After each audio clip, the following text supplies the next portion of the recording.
Welcome back to another episode of Business Talks. I am your host, Chawanne Burns. In this episode, we are going to discuss, really, we're going to look at the debate, first of all. But before the debate comes on, I want to talk about Donald Trump for just a little bit. The debate is supposed to start around 9 o'clock. Okay, so we'll be talking about that. Or watching that and reacting to it live. Okay. So Donald Trump, he is not attending the debate because he is in Michigan. He is speaking to the auto workers. And he's not just speaking to the UAW. And I really think some UAW members will be there, but he is addressing all the auto workers, non-union and union members. And he is at like a two-tier plant, a parts plant, where they're having a rally for them or him. So we'll look to see if they caught some of that address on the news. Now, one thing, Shawn Fain, he is the president of UAW, and he basically slammed Donald Trump because he's saying that,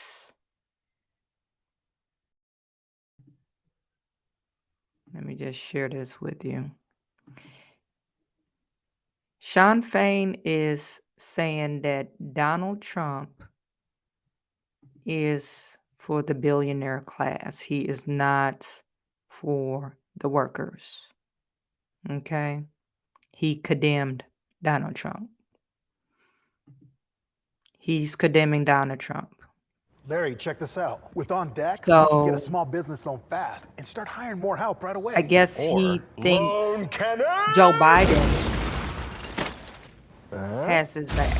Let me just- I guess he thinks Joe Biden has his back.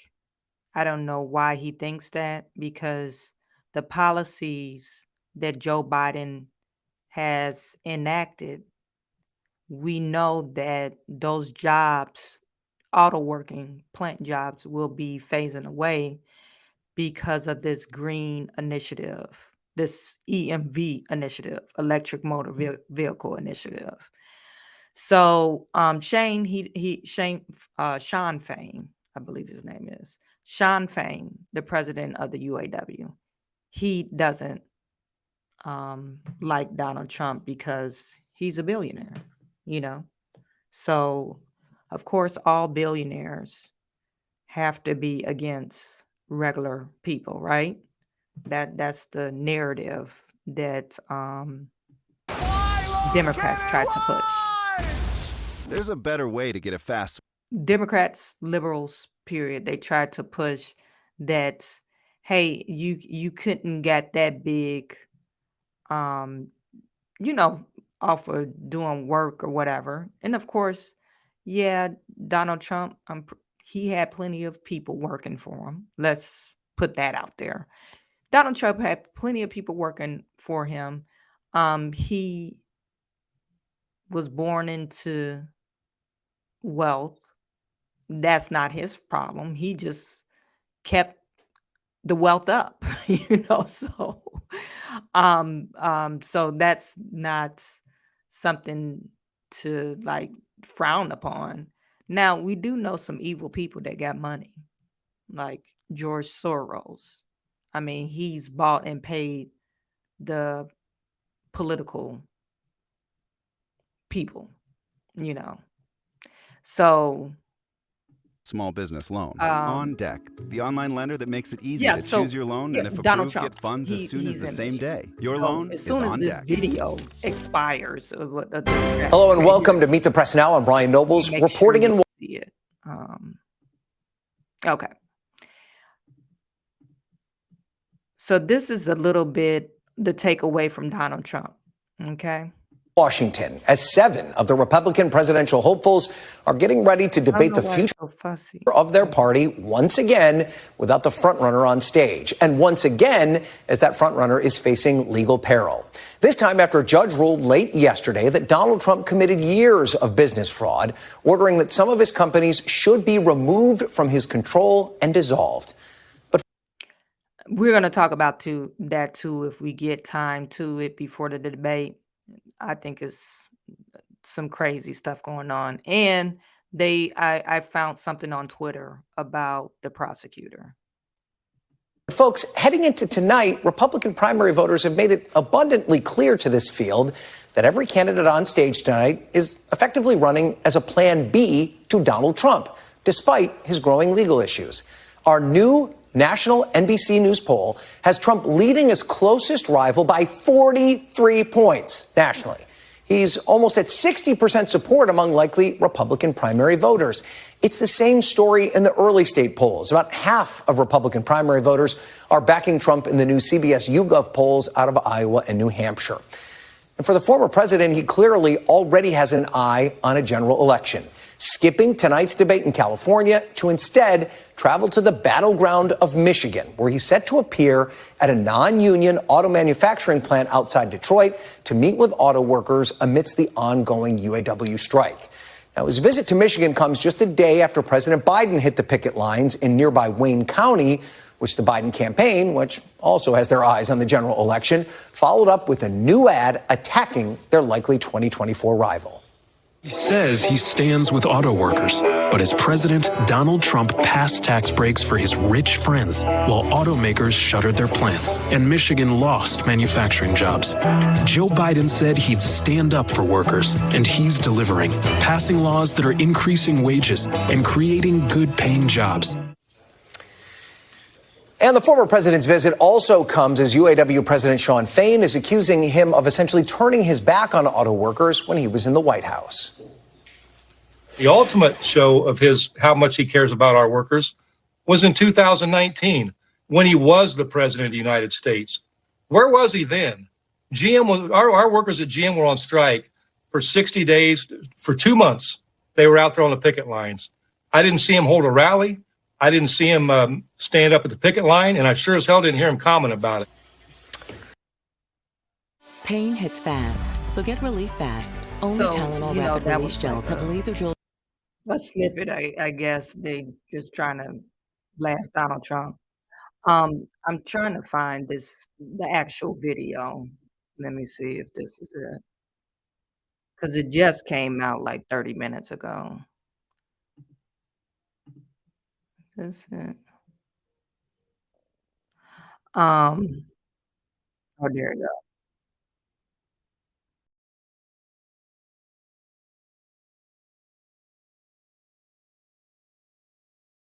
Oh, and this is live. He's speaking to them live. Hold on for a second. Let me just share this.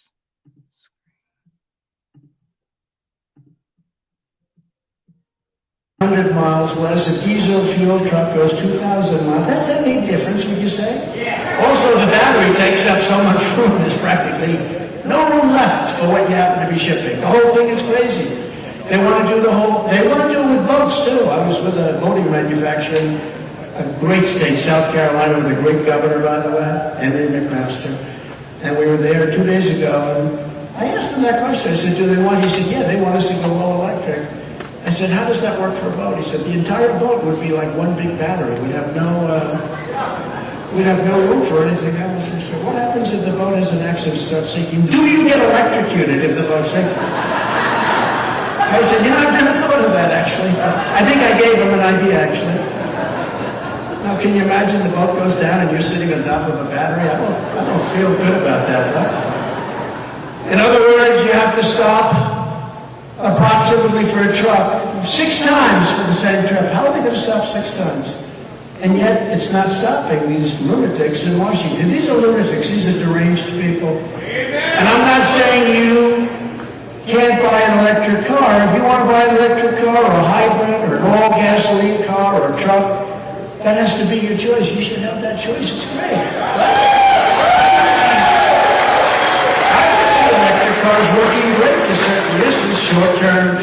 distance usage. We have unlimited gasoline. Remember that. We have unlimited. China doesn't. We have unlimited gasoline. For 500 years we have gasoline, more than any other country in the world. Can you imagine? A few years ago we were energy independent. Now we're begging countries to give us gasoline. Can you imagine? Now, can you even imagine? And we had the best, the lightest, the sweetest. We have the best stuff. Now we're getting it. We're taking tar. You know what tar is? It's like tar that they have to refine. You know where they refine it? In Houston, Texas, we take tar now from Venezuela.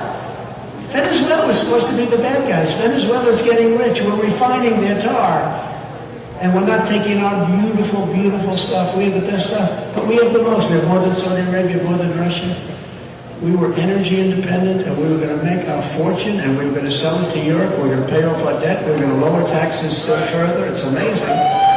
And then these people came in and they have no clue, or they have a clue, which is even more dangerous in a certain way. Right now, electric cars don't go far enough, and they're just far, far too expensive, and people aren't going to be able to afford them. And the cost of operation is also much more. This is their option, though, if they want them. It's their option, and it's an option that some people will take, and I am all for them, but I will not allow, under any circumstances, the American automobile industry to die. I want it to thrive and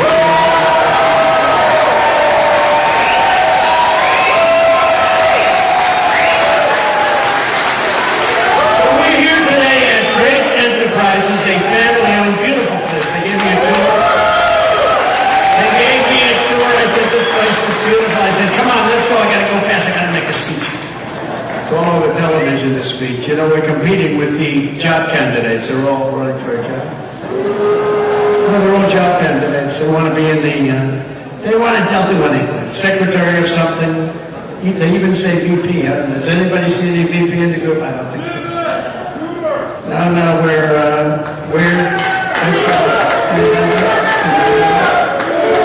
don't have a crowd like we have. When you look at the thousands of people outside that couldn't get in, why didn't you build a bigger plant? But we're here today at Drake Enterprises, a family-owned and operated Michigan oil parts supplier that has been manufacturing in America for over 70 years.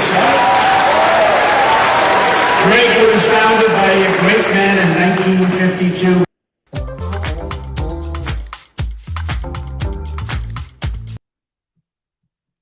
You guys, I wanted you guys to look at the comparison between Joe Biden and Donald Trump between yesterday and today. Okay, I'm pretty sure they're going to scan the crowd. Earlier, they showed, the seats in front of the podium, and it was, tons of seats, probably about a couple of hundreds, couple of hundred of seats. And this crowd was still just trying to get in there. But I want you guys to take a pitch or take mention or take note to how many people showed out for Joe Biden versus Donald Trump. And it's a great difference. It's a huge difference. Even though he was at the picking line, but you think if you would announce, hey, Joe Biden is going to show up, the president is showing up to the picket line, you think you have more people, because usually people are semi a fan of the president. Don't you think? You think they'll be like, okay, we're going to show up for Joe Biden. But take a look at this. This is Joe Biden in his crowd. He got about 20 people out there. There's 20 people out there showing up for Joe Biden. They only showing 10 in the camera, but it was about 10 people on this side for Joe Biden. And he's the president of the United States. He's the current president of the United States. Joe Biden is less popular than the former president. All former presidents, Joe Biden is less popular. He is less popular. Now, if we go back to Trump, let me just, they're talking right now, but let me just show you the crowd. Look at how many people out there. They taking pictures, selfies, you know? All these people out there just waiting for Donald Trump to come. This is when he came. I don't know why they got that.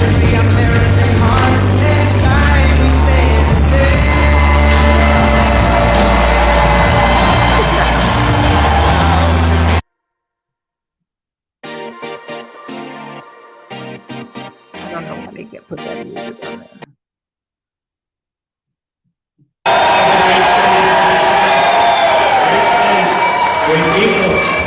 Here in Michigan, across the country tonight, there are countless thousands of auto workers and skilled tradesmen. You can't hardly hear him talking because the crowd is ignited. They're excited for for Donald Trump. Joe Biden, they're not excited for him. Let me show you. Look at all these people. Of our union and our country. You got people even walking by.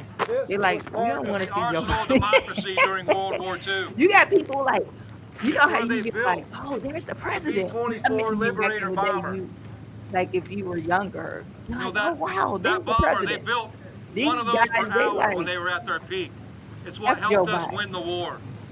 You see what I'm So saying? today, 80 years later, who can ignite a crowd like Donald Trump?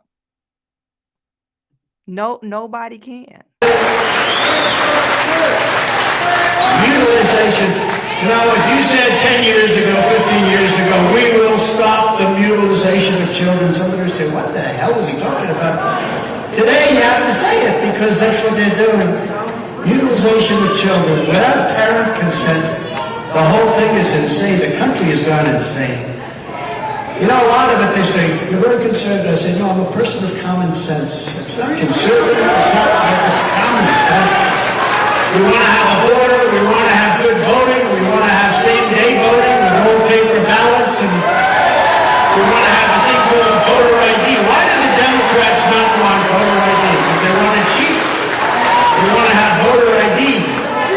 But if Cookie Joe Biden gets his way, Drake employees and countless other oil workers and suppliers will really be decimated. I don't know. I hate to tell you what's going to happen, but you know what's going to happen. We're going to stop it. By most estimates, under Biden's electric vehicle mandate, 40% of all U.S. auto jobs will disappear. Think of this. In 1 or 2 years.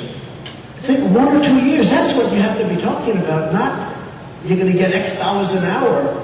It doesn't matter what the hell you're getting an hour. Do me a favor. Just get your union guys, your leaders, to endorse me. And I'll take care of it.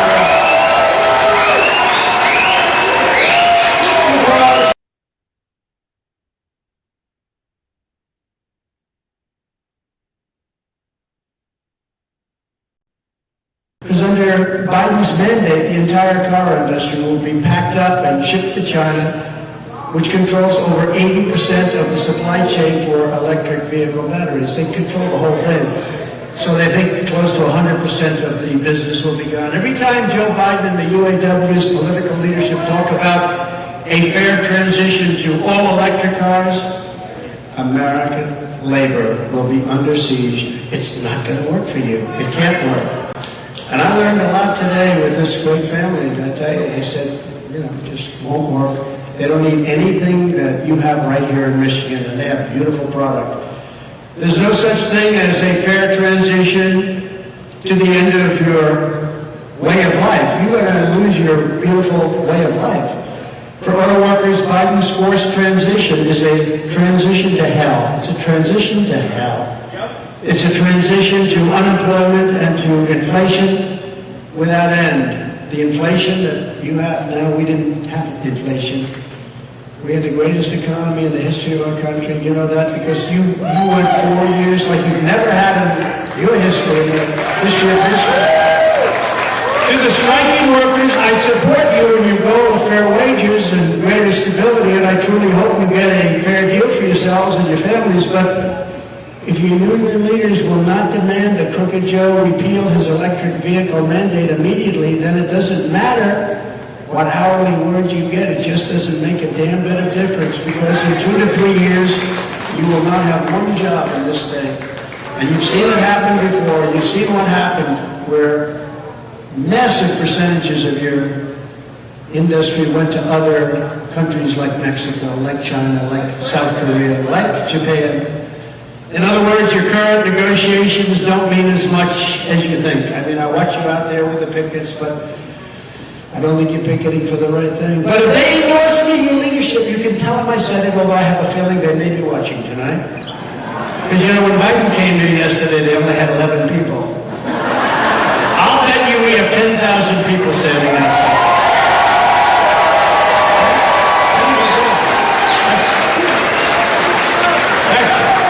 In fact, for a little while, we're driving through the people going crazy. I said, is this a rally tonight?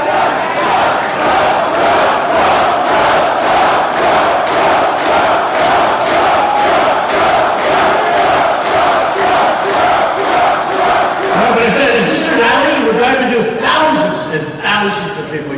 We just put it online. Incredible. The great Dan Scavino put it online. Where is Dan Scavino? The great Dan Scavino, he gets everything, he sees what's going on. Thank you, Dan. One of the greats of all time, most powerful men in politics. He controls the internet. The great Dan Scavino. Get over here from the camera stand. Get over here.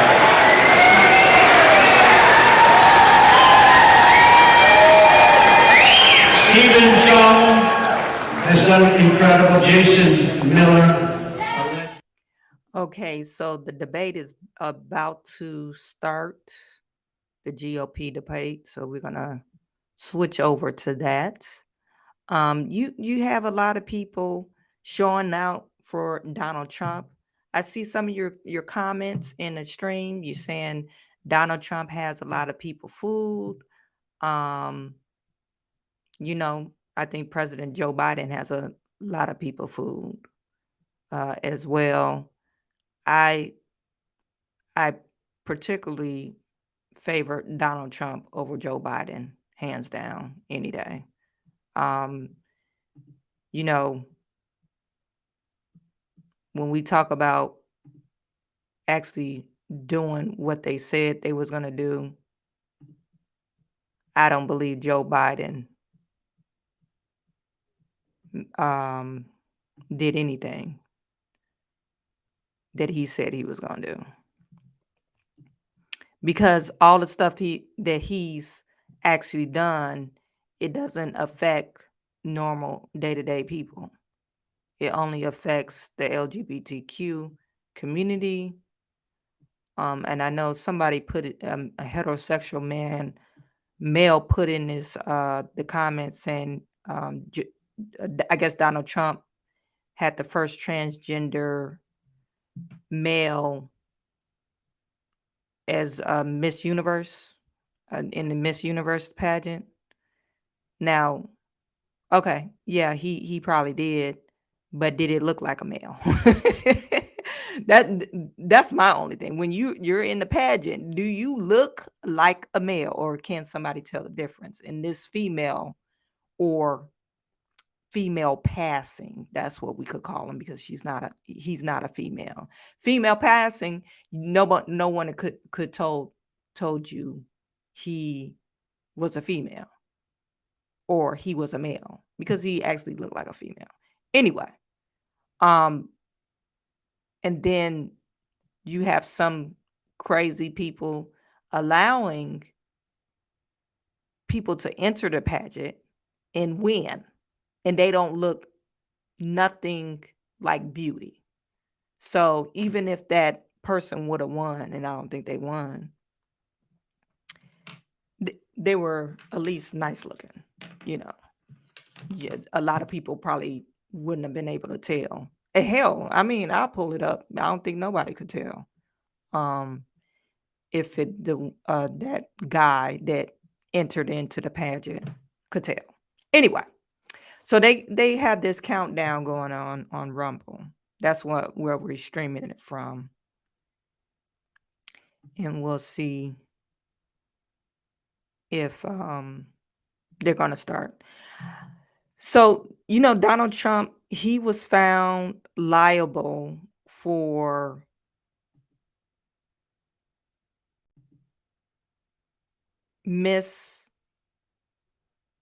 or exaggerating on some of his properties to get a loan. Okay. He took out a loan on some of his properties and he exaggerated, I guess, the amount. They said it was fraud. And, Donald Trump, he probably has connections to appraisers out there.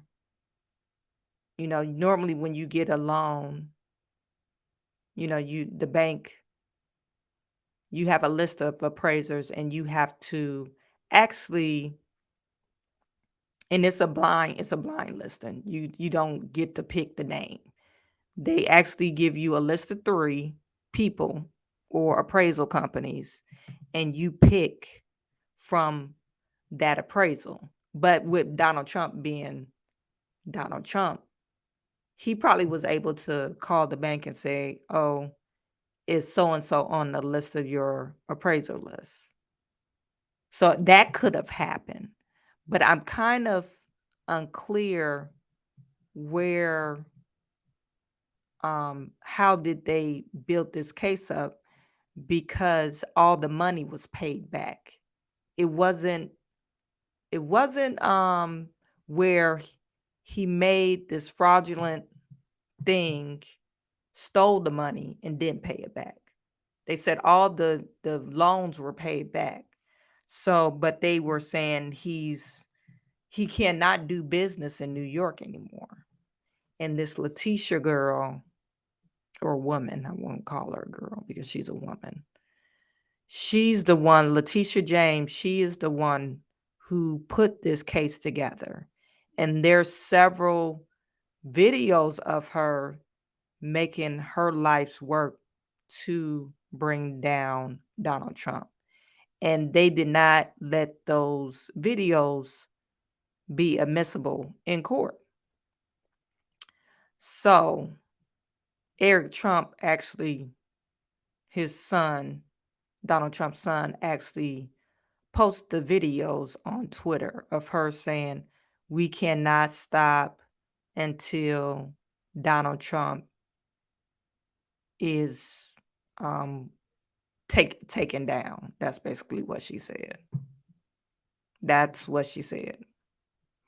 So while let's get to what they're saying. They're talking about Nikki Haley and Zelensky. Build a military. It looks like their Rumble is going through some things. Let me see if I can find it on YouTube. It looks like they're going in and out. Let me know if you guys, if I'm going in and out, or is that their stream? More dangerous world. Maybe it's too many people on the stream. That's the only thing I could think of. Let me pull it up on YouTube to see if it comes up.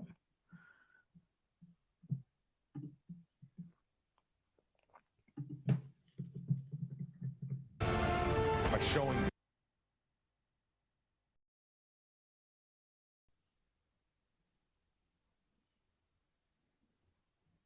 tough, and the country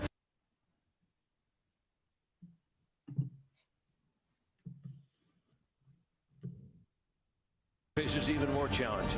Yeah, I think it's something wrong with their stream. Would Reagan even recognize the country in which we now live. Tonight, candidates seeking the Republican nomination converge in California to chart a new path to the grand old party. Now is going through the some time things. for choosing.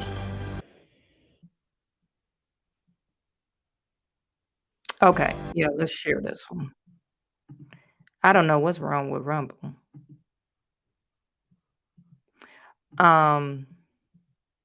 So right now they're paused. They're supposed to start in 1 minute and 30 seconds.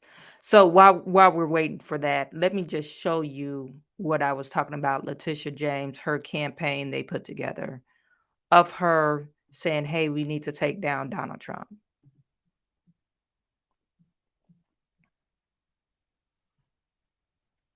And Eric James, hopefully you guys can see my screen. Yep. Eric James said, or Eric Trump posted this. "Remember, these statements from the Attorney General are inadmissible in New York. Does this feel like a fair application of the law?" To challenge this illegitimate. Will you sue him for us? Oh, we're going to definitely sue him. We're going to be a real pain in the ass. I will never be afraid to challenge this illegitimate president. We need to focus on Donald Trump. We need to follow his money. What is fueling my soul right now is Trump. This illegitimate president. I look forward to going into the office of Attorney General every day, suing him, and then going home. Will you sue him for us? Oh. So, and they're saying that's just like a personal attack, that she had this vendetta against Donald Trump. And these were statements made by her, I guess, years ago since he was elected. Okay.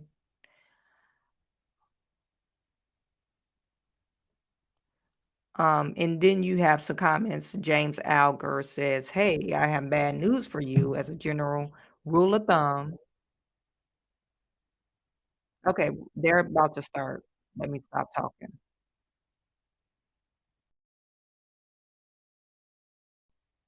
No, they're not. General rule of thumb.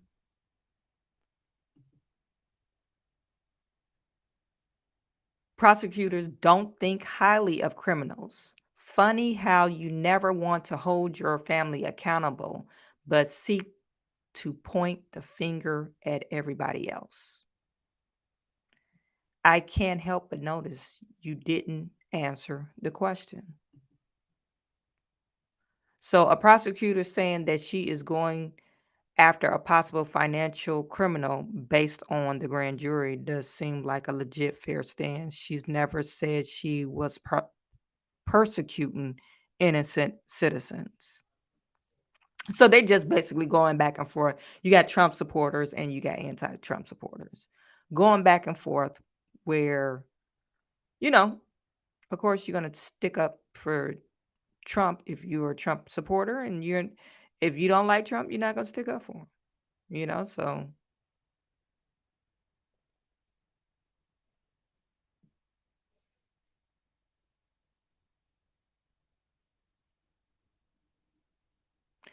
Look at this guy.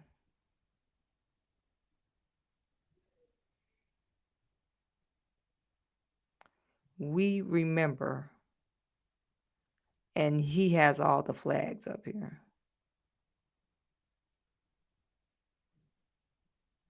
This guy is crazy right here. Anyway, so let's get to the GOP debate. We are gearing up for that. Again, 7 presidential hopefuls are going to go to the battle against each other in that contest for the GOP presidential nomination. At center stage, that's going to be Florida Governor Ron DeSantis with businessman Vivek Ramaswamy to his right, and the former UN ambassador and South Carolina Governor Nikki Haley to Ron DeSantis' left. And a number of other people still on the stage, but one person not on the stage as was in that last debate. That, of course, is Asa Hutchinson. He did not make the cut this round. Meanwhile, we have Bill Melugin following the latest on what we can expect tonight.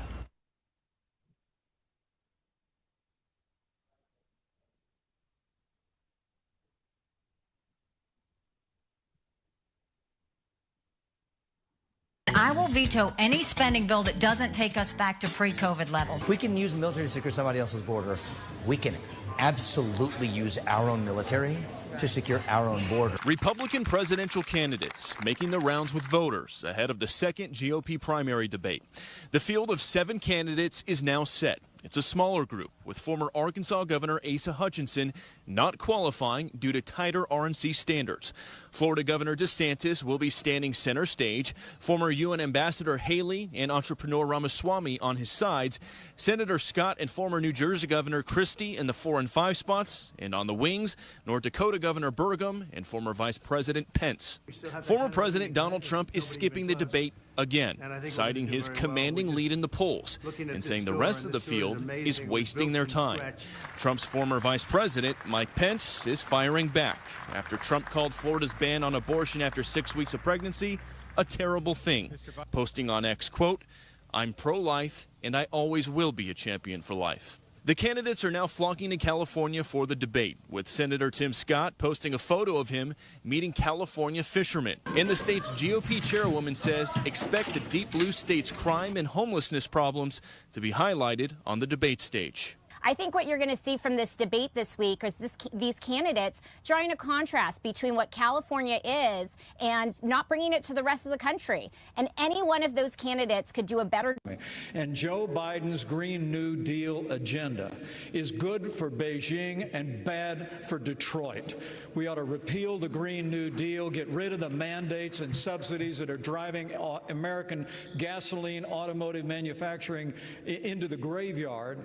And beyond that, also, as President of the United States, I'll be standing with workers all across America, and I'll be standing for the right to work of every American to join a union or not join a union as they decide. Senator Scott, you were mentioned. Will you care to respond? There's no doubt that Joe Biden needs to be fired. That's why I'm running for president. I look forward to being the next president of the United States. I will also say, I know America can do for anyone what she's done for me. It's why we're focusing on restoring hope, creating opportunities, and protecting the America we all love. Growing up in a single-parent household, I wondered if the American dream would work for a kid in the inner city. I've got good news for every single child. Whether you're in the inner cities of Chicago or the rural parts of Iowa, America and the dream, it is alive, it is well, and it is healthy. God bless these United States of America. Governor Haley, you raise your hand. I think we need to look at exactly what happened. Biden showed up on that picket line, but why are those workers actually there? It's because of all of the spending that he has pushed through in the economy that's raised the inflation. So when you look at the fact that we are paying higher gas prices, higher grocery prices, $7,000 more a year for families, what we need to do is I came out with an economic plan, eliminate the gas and diesel tax so that they have more money in their pocket. Let's focus on going after middle America and cutting taxes for middle America and collapsing those brackets. Let's get rid of unfair distortions like the state and local tax that they give to wealthy people in blue states and paid by red states. And let's make sure we make the small business taxes permanent.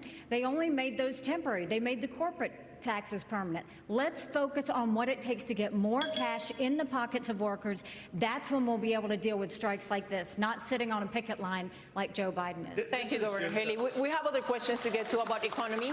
Allow me to. I just have to. I'm sorry. Allow me to. I'm sorry. I have to jump in because we're missing the point, and every other network is missing the point. The reason why people are striking in Detroit is because Joe Biden's interference with capital markets and with free markets. The subsidies, we're subsidizing the automakers and we're subsidizing the cars, and a particular kind of car, not every car. We're subsidizing electric vehicles. And when you decide that we're going to take all of your taxpayer monies, take $1 billion, subsidize a certain type of vehicle, and the batteries come from China. China controls 85% of the rare earth minerals. They're called rare earth because they're measured in parts per million. China is moving 100,000 pounds pounds of earth in Indonesia, in Africa. They're literally destroying the planet so that they can make a battery that's in a car subsidized here. That's why they're striking, because they need 2/3 less workers to build an electric car. Joe Biden, this strike is at Joe Biden's feet. We're going to keep the topic of economy, but allow me to the follow question to Governor Christie. The government will shut down if Congress does not reach a deal by the end of this week. Vice President Pence warns that politics of, quote, Trump's populist protégés, like Mr. Ramaswamy, are a road to ruin for the GOP. If the government shuts down, should voters blame populist Republicans? Voters should blame everybody who's in Washington, D.C. They get sent down there to do the job, and they've been failing at doing the job for a very long time. And let's be honest about this with the voters. You know, during the Trump administration, they added $7 trillion in national debt. And now the Biden administration has put another $5 trillion on and counting. They have failed, and they're in the spot they're in now because none of them are willing to tell the truth. None of them are willing to take on the difficult issues. They just want to keep kicking the can down the road. And the inflation that Nikki spoke about is absolutely right, and it's caused by government spending. And that's why people all across this country are suffering tonight. And yet we don't get any answers because Joe Biden hides in his basement and won't answer as to why he's raising the debt the way he's done. And Donald Trump hides behind the walls of his golf clubs and won't show up here to answer questions like all the rest of us are up here to answer. He put $7 trillion on the debt. He should be in this room to answer those questions for the people you talk about who are suffering. And if the government closes, it's the blame. It is to the blame of everyone in Washington, D.C., who has failed to do their job and just plays to the grandstand. The next question is for Governor DeSantis. If we want to get things done, here's how we get it done in Washington. We must find a way. Can we please respect the time? We can get it done. Governor DeSantis, you haven't spoken. Please. The people in Washington are shutting down the American dream with their reckless behavior. They borrowed, they printed, they spent, and now you're paying more for everything. They are the reason for that. They have shut down our national sovereignty by allowing our border to be wide open. So please spare me the crocodile tears for these people. They need to change what's going on. And where's Joe Biden? He's completely missing in action from leadership. And you know who else is missing in action? Donald Trump is missing in action. He should be on this stage tonight. He owes it to you to defend his record where they added $7.8 trillion to the debt. That set the stage for the inflation that we have now. I can tell you this, as governor of Florida, we cut taxes, we ran surpluses, we've paid down over 25% of our state debt, and I vetoed wasteful spending when it came to my desk. And as your president, when they send me a bloating spending bill that's going to cause your prices to go up, I'm going to take out this veto pen and I'm going to send it right back to them. Ilya, you mentioned me in the question. I just want to address I have a question that is on the minds of a lot of moms and dads and Americans, and I know that you've been thinking about it because child care costs, they are up. They're topping $10,000 per month. Some families are spending up to half of their income on child care, and they're having to decide, is it worth it for me to work, or does it not make sense for me financially? In 3 days, the billions of dollars in pandemic-era funding is going to end, and 70,000 daycares could close. So you had an effort to broaden eligibility for child care assistance. That fell apart last year. And for the moms and dads out there who are worried, what can you tell them if you weren't able to get it through the Congress? How could you do it as president? Certainly one of the things I did as a member of Congress was to make sure that we protected the Head Start programs around the country, giving people the opportunity to pick and choose the place that they send their children. The challenges that we see today under the Biden administration is that the cost for daycare has gone over $15,000 per child. In the Build Back Broker plan, he called it a Build Back Better plan, it was going up to $29,000. The way we fix that problem is to make sure that we actually cut taxes and give more Americans their money back. When I helped write the Tax Cuts and Jobs Act, we actually lowered a single mother's taxes by 70% on the federal level. For dual income households by 60%. Then we went a step further. We doubled the child tax credit and made it refundable. By doing that, more parents had more resources to make the decisions how to take care of their family. The one thing we should do is let the American people keep their money. When that happens, the greatest opportunities rise from the ashes. Okay, I'm going to give you 15 seconds. Go ahead, and then we're going to the border. Ilya mischaracterized a part of my view. I think this artificial division is unhelpful in our party. The real divide is not between the Republicans on this stage. And in the Reagan Library, I want to say these are good people on this stage. The real divide is between the majority of us in this country who love the United States of America and share our founding ideals. Free speech, meritocracy, the idea you get ahead in this country not on the color of your skin, but on the content of your character, and the fringe minority in the Democrat Party that has a chokehold over that party. That's the real divide. Right. So this populist versus classical debate is artificial. Ilya? We need to unite this party. Can I speak about the administration? We are going to talk about immigration and the border and child care. We have I think we're going to go on. You have to. We have all these questions. We're going to get to you. We're going to come back to you. There's a lot of time. We're about child care. Nobody answered the question. In North Dakota, we knew that the cliff was coming. We knew that there was going to be millions of people without it. And so guess what? We planned. Okay. And when we passed legislation because child care. We will get you some questions, but you're going to have to let us move on. We are going to the border next. Child care is workforce infrastructure. I haven't been given a chance to respond. In 1984, President Ronald Reagan said the following. The idea of amnesty for those who have put down roots and who have lived here, even though some time back they may have entered illegally. 2 years later, President Reagan granted amnesty to nearly 3 million immigrants, something no Democrat or Republican president has done since. Governor Christie, as governor of a non-border state in 2010, you supported a path to citizenship.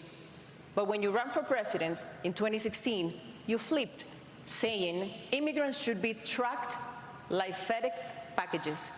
Where do you stand now on a path to citizenship for 11 million of undocumented immigrants? Well, the problem is that since no one has done anything since we first had this discussion 13 years ago, we're not in a position to be able to do any of that anymore. What we have to do now is first treat this like the law enforcement problem it is. Our laws are being broken every day at the southern border, every day. And Joe Biden and his crew is doing nothing about enforcing that law. They are letting it go. And by the way, they announced during the presidential race they were going to let it go. And we need to have a president who acts like I did as governor, enforce the law first and foremost. And that means what I'll do on day one is sign an executive order to send the National Guard to partner with Customs and Border Patrol to make sure that we stop the flow of fentanyl over the border, but also to make sure that we send a much different message. We want you here in this country to fill the 6 million vacant jobs we have, but only if you come here to follow the law and only if you come here legally. If you come here illegally, we will apprehend you and we will send you back across the border from which you came. And the fact is that until we set a law and order agenda in this country, not only now but in the future, we won't be able to continue this. And I'll tell you this, Donald Trump failed on this as well.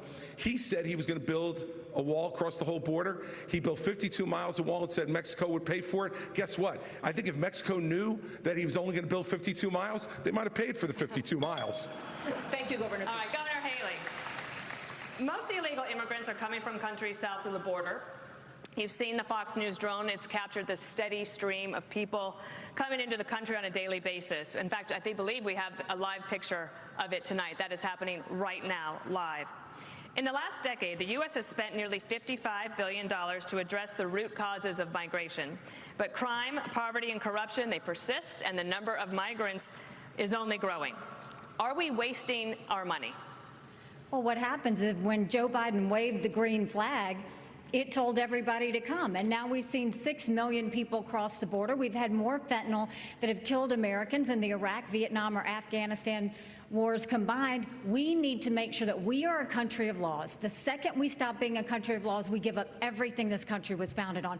So we have to secure the border. The way we do that is, first of all, defund sanctuary cities. You see what's happening in Philadelphia right now. It's got to stop. We need to make sure we put 25,000 more Border Patrol and ICE agents on the ground and let them do their job. I spent 400 miles down that border, and I'm telling you, Border Patrol agents aren't allowed to do their job. Let's go back to remain in Mexico policy. Instead of catch and release, let's go to catch and deport. What about and the aid that what about the aid that federal taxpayers are paying to deal with the root causes? It's not working? The only aid that we should be spending right now is to secure the border, the southern border, the northern border, period. You would cut we off need aid to to the keep region? Americans safe, and right now Americans are not safe. Only when we fix the immigration system, only when we get the border secure, should we ever look at putting any more money into this. Our money should be about keeping Americans safe. We're not doing that. Joe Biden's not doing that. And you mentioned Congress and shutting down government. I'll make it clear. We have to change the budget process. In 4 years, in 40 years, Congress has only delivered a budget on time 4 times in 40 years. If they don't keep the government open, they should not get paid. No pay, no budget. That's the way we should go. Governor DeSantis, we have a question for you. Governor DeSantis, China invested $12 billion in Latin America just last year. They signed strategic partnerships with 7 countries, including Mexico. And China's military ties to the region now include arms sales and training exercises. Are you comfortable with China deepening ties with our southern neighbors? Of course not. And the reason why we're in this mess is because elites in D.C. for far too long have chosen surrender over strength when it comes to the CCP. Some people in our country got rich, our industrial base got hollowed out, and they have been able to build the second most powerful military in the entire world. We need a totally new approach to China. We are going to have real hard power in the Indo-Pacific, like Reagan, to deter their ambitions. We're going to have economic independence from China, where we're decoupling our economy, and we are going to go after the cultural power they have in this country. As governor of Florida, I banned the CCP from buying land in our state. We should do that all across these United States. We shouldn't have them in our universities. We shouldn't have Confucius Institutes. So you see a country in decline, our power's in decline. China's going to surpass us this decade, and if they do that, that's going to affect every single American household. As your president, I am not going to let that happen. I'm going to reverse this country's decline. We are going to choose strength, not surrender when it comes to the CCP. China has bought up a lot of land in United States. Actually, they mentioned South America, but they're buying land in Africa too. No telling what type of deals they're making in Africa. So I totally agree with this. They shouldn't allow Chinese or the CCP to buy land in the U.S. because you can't buy land there. So why would we allow it? And then they're strategically making relationships with other people. America is not a country in decline. Under Joe Biden, we are a country in retreat. You proposed, quote, universal deportation for all undocumented immigrants and their children, even if the children are citizens of the United States. Under what legal premise will you expel U.S. citizens? So the first thing I want to say is I agree with everything. The Republicans on the stage are on the right side of this issue. Militarize the southern border, stop funding sanctuary cities, and end foreign aid to Mexico and Central America to end the incentives to come across. But I do go a step further. You're right about that, Ilya. I favor ending birthright citizenship for the kids of illegal immigrants in this country. Now, the left will howl about the Constitution and the 14th Amendment. The difference between me and them is I've actually read the 14th Amendment. What it says is that all persons born or naturalized in the United States and subject to the laws and jurisdiction thereof are citizens. So nobody believes that the kid of a Mexican diplomat in this country enjoys birthright citizenship. Not a judge or legal scholar in this country will disagree with me on that. Well, if the kid of a Mexican diplomat doesn't enjoy birthright citizenship, then neither does the kid of an illegal migrant who broke the law to come here. And as the father of 2 sons, it is hard for me to look them in the eye and say, you have to follow the law when our own government fails to follow its own laws. That's how we really go the distance and solve this problem and restore the rule of law in the United States of America, because that is part of what it even means to be an American. Senator Scott, you oppose ending birthright citizenship. What does Mr. Ramaswamy have wrong on that issue? Yeah, there's no doubt the fact that when you think of the Constitution and the 14th Amendment, it was certainly written as it relates to slavery, not as it relates to illegal immigration. It's been applied to illegal immigration. So the challenge that we face is, in fact, one that has to do with whether or not the people that come here are under the jurisdiction of our laws. And frankly, if you come here illegally, you are not. Now, surviving a Supreme Court argument is something I can't tell you. But from a perspective of the Constitution, I think it's simple that clearly it was designed for slavery and not for illegal immigration. I'll go one step further, though. When we have a conversation about the things that are happening on this stage, we think about the fact that Vivek just said we were all good people, and I appreciate that, because last debate he said we were all bought and paid for. And I thought about that for a little while and said, you know, I can't imagine how you could say that knowing that you were just in business with the Chinese Communist Party and the same people that funded Hunter Biden millions of dollars was a partner of yours as well. It's not nonsense. So look, here's what I want to respond. These are good people who are tainted by a broken system, and it's not the fault of anybody who's involved. Some of us are tainted. Excuse me. Thank you for speaking while I'm interrupting. While I'm speaking. You said bought and paid for. If I may finish. You can't be on both sides. Gentlemen, you'll have your turn. One of the challenges we should have please focus on the issues that matter. We know we did business in China. Everybody knows that.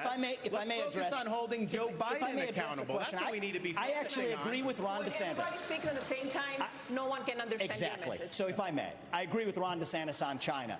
When every other CEO expanded into the Chinese market, you know what I did with my first company? We opened a subsidiary in China. But you know what I did that was different than every other company? We got the hell out of there. And when I started my next company, Strive, right when it was years ago, right when I started my next company, Strive, to compete against BlackRock, excuse me, to compete against BlackRock, I made a commitment that we would never do business in China. And I will say something. I think you have more than time to explain your point. Well, I was interrupted by a lot of people here, and I want to be respectful because I believe these are good people. But I do not believe in these. We're sitting here in the Reagan Library. Yes, I wish you in did the not honor of Ronald Reagan's library, if I may, from one admirer of Ronald Reagan to another, from one admirer of Reagan to another, we cannot sit and violate Reagan's 11th commandment. I want to hear about that. Let's have a policy debate. What's going on? Let us have a policy debate. Let's have about their record. Let's have a policy debate. And the right answer is we need to declare independence from China, and I will see that through. Vice President Pence, in 2017, the Trump-Pence administration canceled DACA, which put the legal status. Yeah. They was ready for Vivek because Vivek stole the show last time. So now they trying to jump on Vivek. Yeah, you know, they got him good on that one. But let's see how it shakes out. I don't know if maybe that was their only punchline, because Ron DeSantis, he's not that charismatic. He's like real stiff. But he's been doing a good job answering the questions, I guess. And Tim Scott, he wasn't really aggressive last debate, but we'll see how it shakes out. So he's starting to pull the punches. Of 600,000 dreamers in the hands of the courts. Dreamers work and they pay taxes. As president, if the Supreme Court ends DACA, would you work with Congress to reach a permanent solution for dreamers? Well, first, let me say I'm glad Vivek pulled out of his business deal in 2018 in China. That must have been about the time you decided to start voting in presidential elections. So we're nice to have you participating in elections. So Let me speak to this issue. Number one, I negotiated the Remain in Mexico policy with the Mexican government. We used economic power to bring the Mexican government to the table. We built hundreds of miles of border wall, and despite what's said here today, we reduced illegal immigration and asylum abuse by 90%. And as President of the United States, I can do it again. And the truth is we need to fix a broken immigration system, and I'll do that as well. But first and foremost, a nation without borders is not a nation. And we have to secure the southern border of the United States of America. I know how to do it, and we will do it again. Let me say one other thing about China. Let me say one other thing about China. Would you negotiate with Congress to give a solution to the problem that Dreamers have right now? They are on a limbo. Well, let me tell you, I served in Congress for 12 years, although it seemed longer. But you know, something I've done different than everybody on this stage is I've actually secured reform in Congress. You know, Ron, you talk a really good game about cutting spending, but you've increased spending in Florida by 30%. When I was a member of Congress in 2006, right after Hurricane Katrina, Dana, you remember it, we stood our ground. I led House conservatives. We cut $100 billion out of the federal budget. It can be done, but as I said in the last debate, I'll say again, this is no time for on-the-job training. I'm going to be ready on day one to get Congress to step up, secure the southern border of the United States, build a military fitted to our times, and we're going to get spending in Washington, D.C. under control once and for all. On the other side of this break, and I propose to go to a break, how will these candidates make America safer as rising crime plagues our cities? Debate night continues in moments.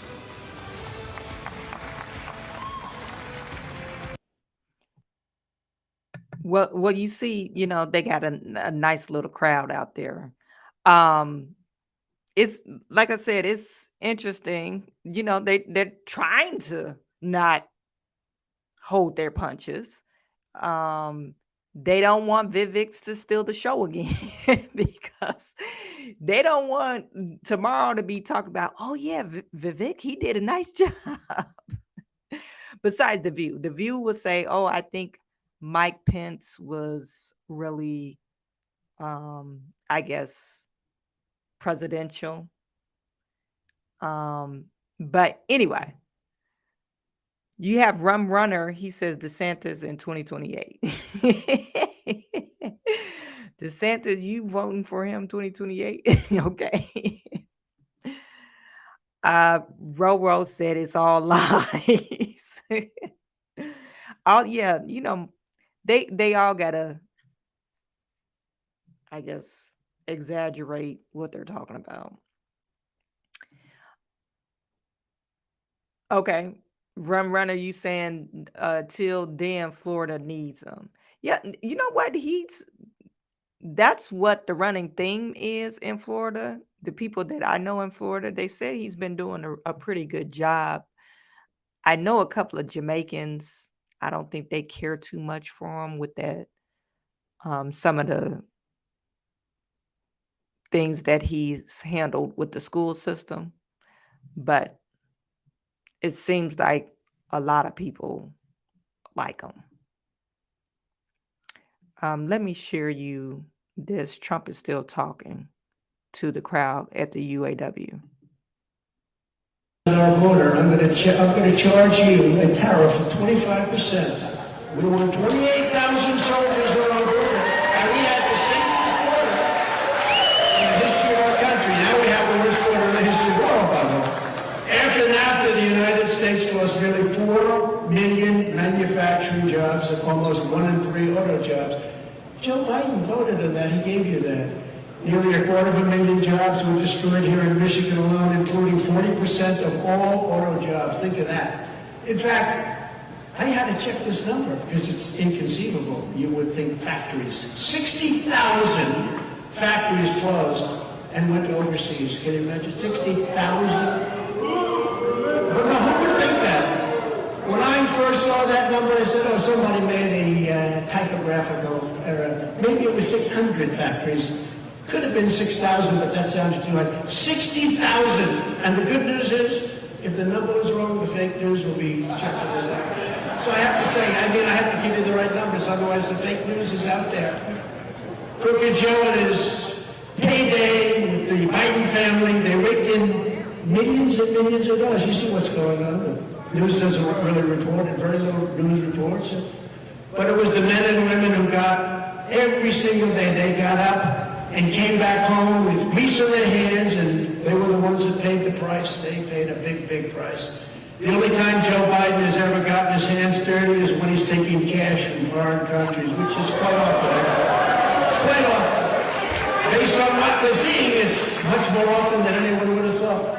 Can you imagine an unannounced raid on his many homes? He would have made Senator Menendez look like a baby. Just like a baby. Can you imagine? You know, they gave him 3 weeks' notice. You know, they said, we're going to raid your home over documents. They gave him 3 weeks. Would 3 weeks be enough? So I can imagine. I'd like to see what he cleaned out of there. Joe Biden only cares about enriching his own family. I care about enriching your family. That's why I did this. I'm working for you, not for me. That is for sure, and I always will. I will always have your back. I promise you that. I will always have your back. When I came into office, the auto industry was on its knees, gasping its last breaths after 8 long years of Obama and Biden. But you finally got a president who stood up to the... You got to understand, I stood up to people that hate you. They hate you. Or they maybe hate our country. But I stood up for you. I stood up for the auto workers and stood up for the great state of Michigan like nobody's ever stood up before. And just as I promised, I withdrew from the Trans-Pacific Partnership my very first victory. Remember 2016 when we won Michigan? Michigan hadn't been won in like decades. Areas at all. And then we did much better in 2020. I mean, I hate to tell you, we did much better. Well, it seemed like the debate is back, so we are going to transfer to the debate. 30 seconds for a follow-up, and the more you mention each other, that means the fewer questions you're going to get. Okay, so we want to talk about crime. This has been a horrendous problem in our country. The Fox News and others have been covering it. Governor Christie, crime in major cities is striking fear into the hearts of Americans. Just last night, looters took over the streets of Philadelphia. You said in the last debate that you would use U.S. attorneys to prosecute crimes local prosecutors won't. But they are stretched as well, and they could not handle all of the lawlessness, the shoplifting, all the carjackings, the armed robberies. They're all surging. Progressive prosecutors were elected by their constituents, and they can't be fired by a president. So what would you do to end the revolving door of criminality? Well, look, Dana, I'm the only one on this stage who's done it. For 7 years, I ran the 5th largest office in this country. At the U.S. Attorney's Office in New Jersey, and we set records for the number of prosecutions that we brought that still have not been broken.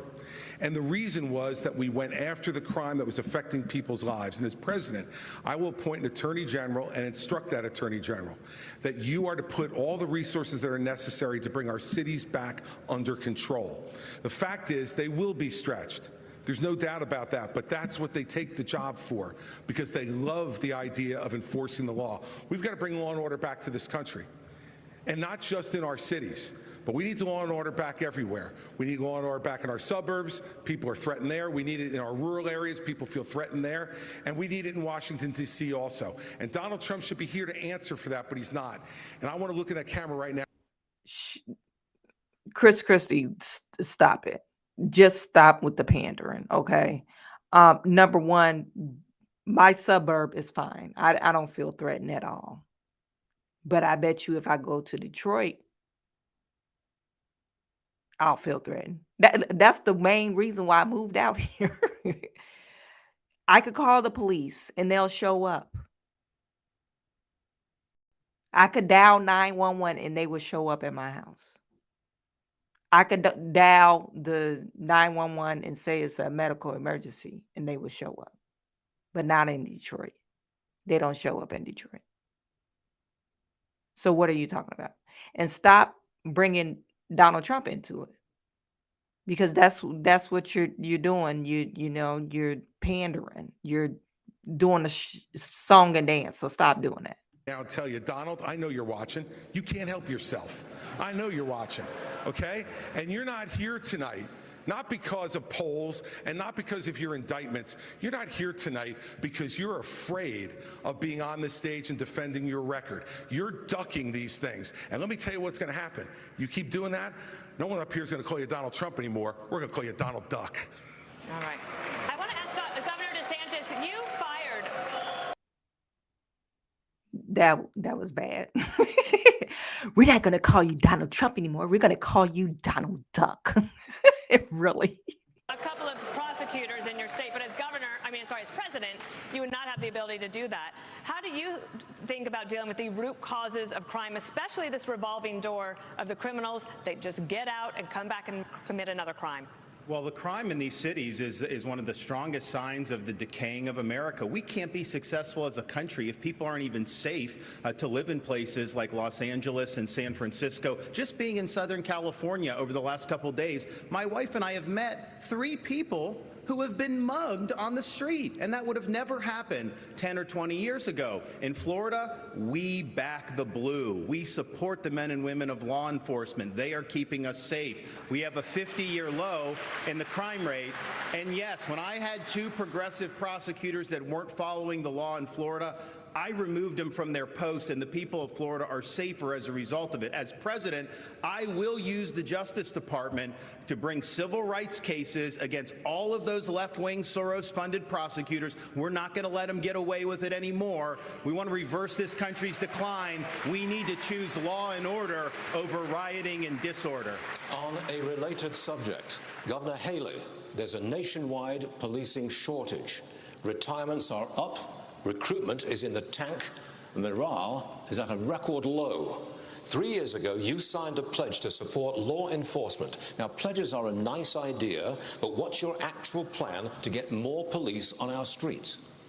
Well, and I actually did it in South Carolina, too. You know, what we knew in South Carolina was you take care of those who take care of you. We have to start taking care of law enforcement, but it's not just taking care of them with words.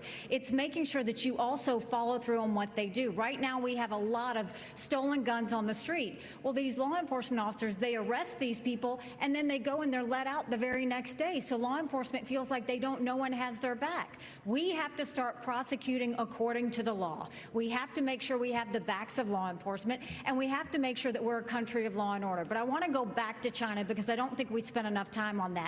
Right now, we have to look at what government's doing to hurt us against China, too. You have a company, U.S. Antibiotics, that produces amoxicillin, the #1 antibiotic that we need. And right now, there is a company in Bristol, Tennessee, that produces that, yet our federal government only gets it from China. We need to be focusing on companies that produce in America and supporting those companies that produce in America, not companies that are helping China.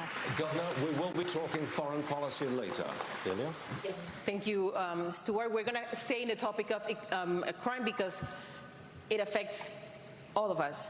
Governor Burgum, for the first time ever, a Univision poll found that mass shootings and gun safety are one of the most important issues for Latino voters. Mental health concerns are not unique to the United States, but gun violence is. What is your specific plan to curb gun violence? Well, first we need to understand is I think that the liberal left seems to be just completely bent on prosecuting law-abiding citizens that are gun owners, because every solution they have to this is take away the Second Amendment rights of Americans, and somehow that's going to solve the problem. But all these cities that we're talking about that you showed the videos of tonight, they have some of the strictest gun laws in the country. So we know that that's not what's working. What we have to do is get back to the core issues about the family. We have to get back to behavioral health and mental health. We've got to get back to actually enforcing the laws these people talked about, and like we've done in North Dakota, where we've got the goal and we're on the track to being the most military-friendly state in the nation. We've got the most military and the most support of what we're doing in terms of law enforcement, because the morale is down because we've been defunding the police, because they've been attacked in the press. The police have become the bad guys when they're the one. There's all these jobs available in America. Why would you be a policeman if people don't even respect them? Every time I see a policeman, the first thing I say is thank you, and so does everybody else else in my family and most of the people in our state, because they know we have to respect the people that are out there defending us every single day. Can I answer the question on mass shootings? Mr. Ramaswamy, according to Customs and Border Protection, about 90% of fentanyl is seized at official border crossings, and 57% of the smugglers are U.S. citizens. How would you stop fentanyl brought into the country, mostly by U.S. citizens, through ports of entry? There's two sides to this, and we have to be very honest about it. One is we do have to seal that southern border. Building the wall is not enough. They're building cartel-financed tunnels underneath that wall. Semi-trucks can drive through them. We have to use our own military to seal the Swiss cheese of a southern border. But we also have to be honest. There's a demand-side problem in this country, too, a mental health epidemic. I met family in Iowa. Two parents, Kathy and Derek. They lost their son, Sebastian, 17 years old. He bought Percocet on Snapchat, and then he died. Why did he die? Because it was laced with fentanyl. That is closer to bioterrorism, not a drug overdose. That is poisoning. So it is our job to make sure that never happens. But it's also our job to make sure that 17-year-olds don't turn to Percocet via Snapchat.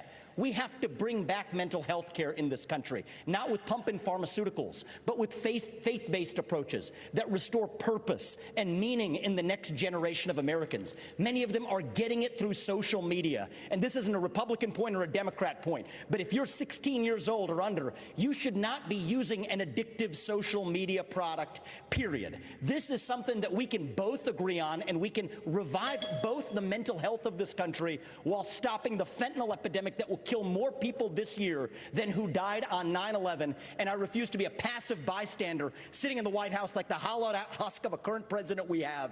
We will step up and address this problem to stand for Americans and our children. Encouraging TikTok. Quit encouraging TikTok.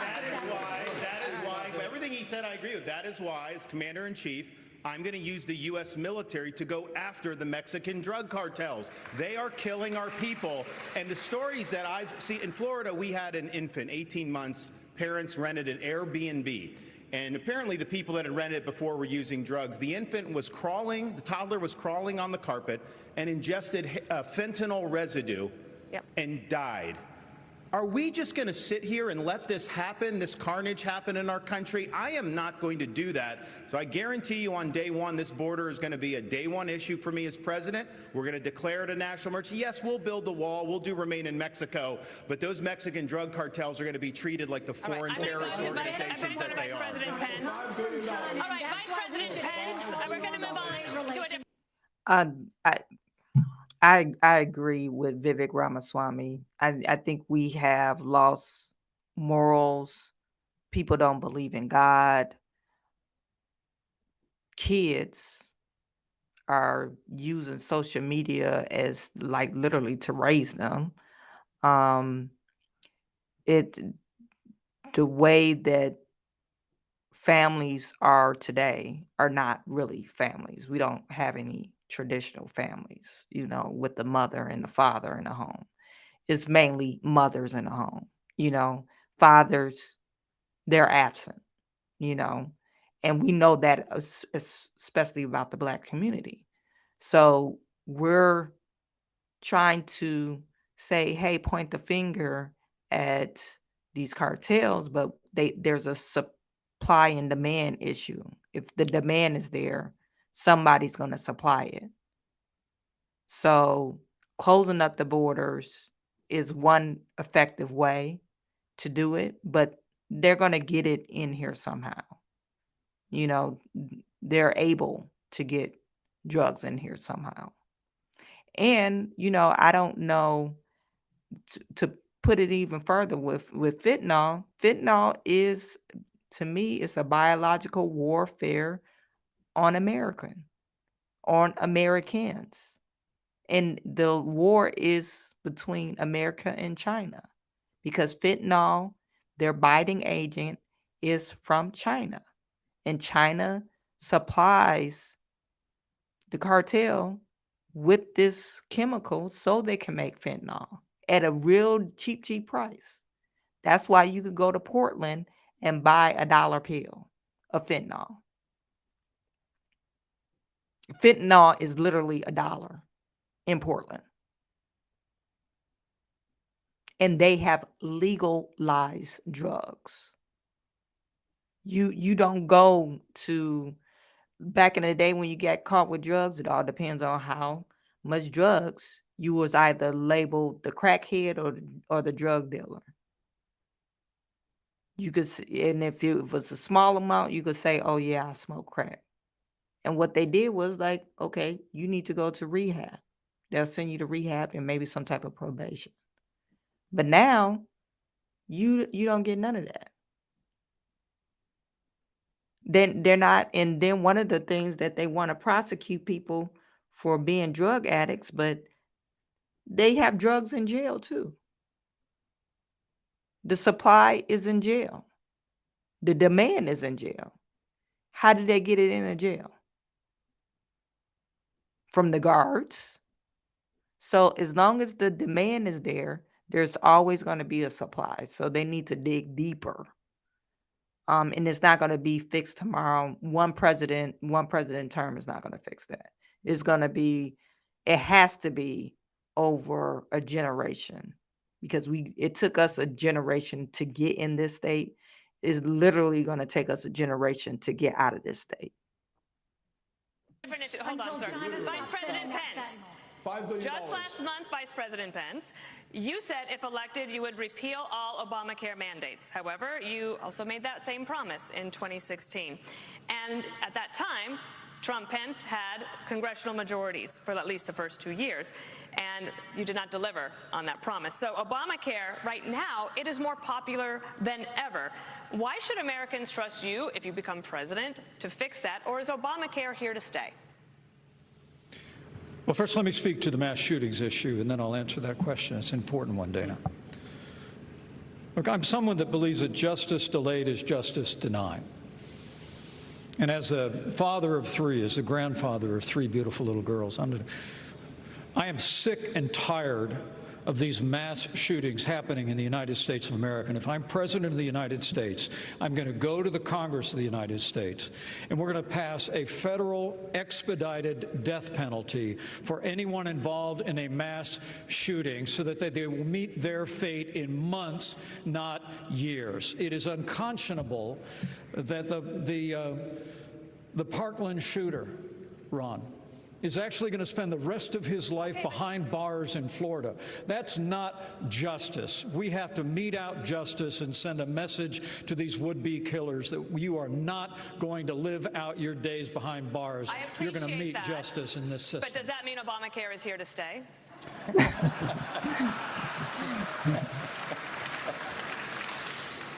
Well, thank you for reiterating the question, because I'd love to answer it. Look, I think it's one of the choices here. You know, my former running mate, Donald Trump, actually has a plan to start to consolidate more power in Washington, D.C., consolidate more power in the executive branch. If I'm president of the United States, it's my intention to make the federal government smaller by returning to the states those resources and programs that are rightfully theirs under the 10th Amendment of the Constitution. That means all Obamacare funding, all housing funding, all HHS funding, all of it goes back to the states. We'll shut down the Federal Department of Education. We'll allow states to innovate. We're going to revive federalism in America, and states are going to help bring America back.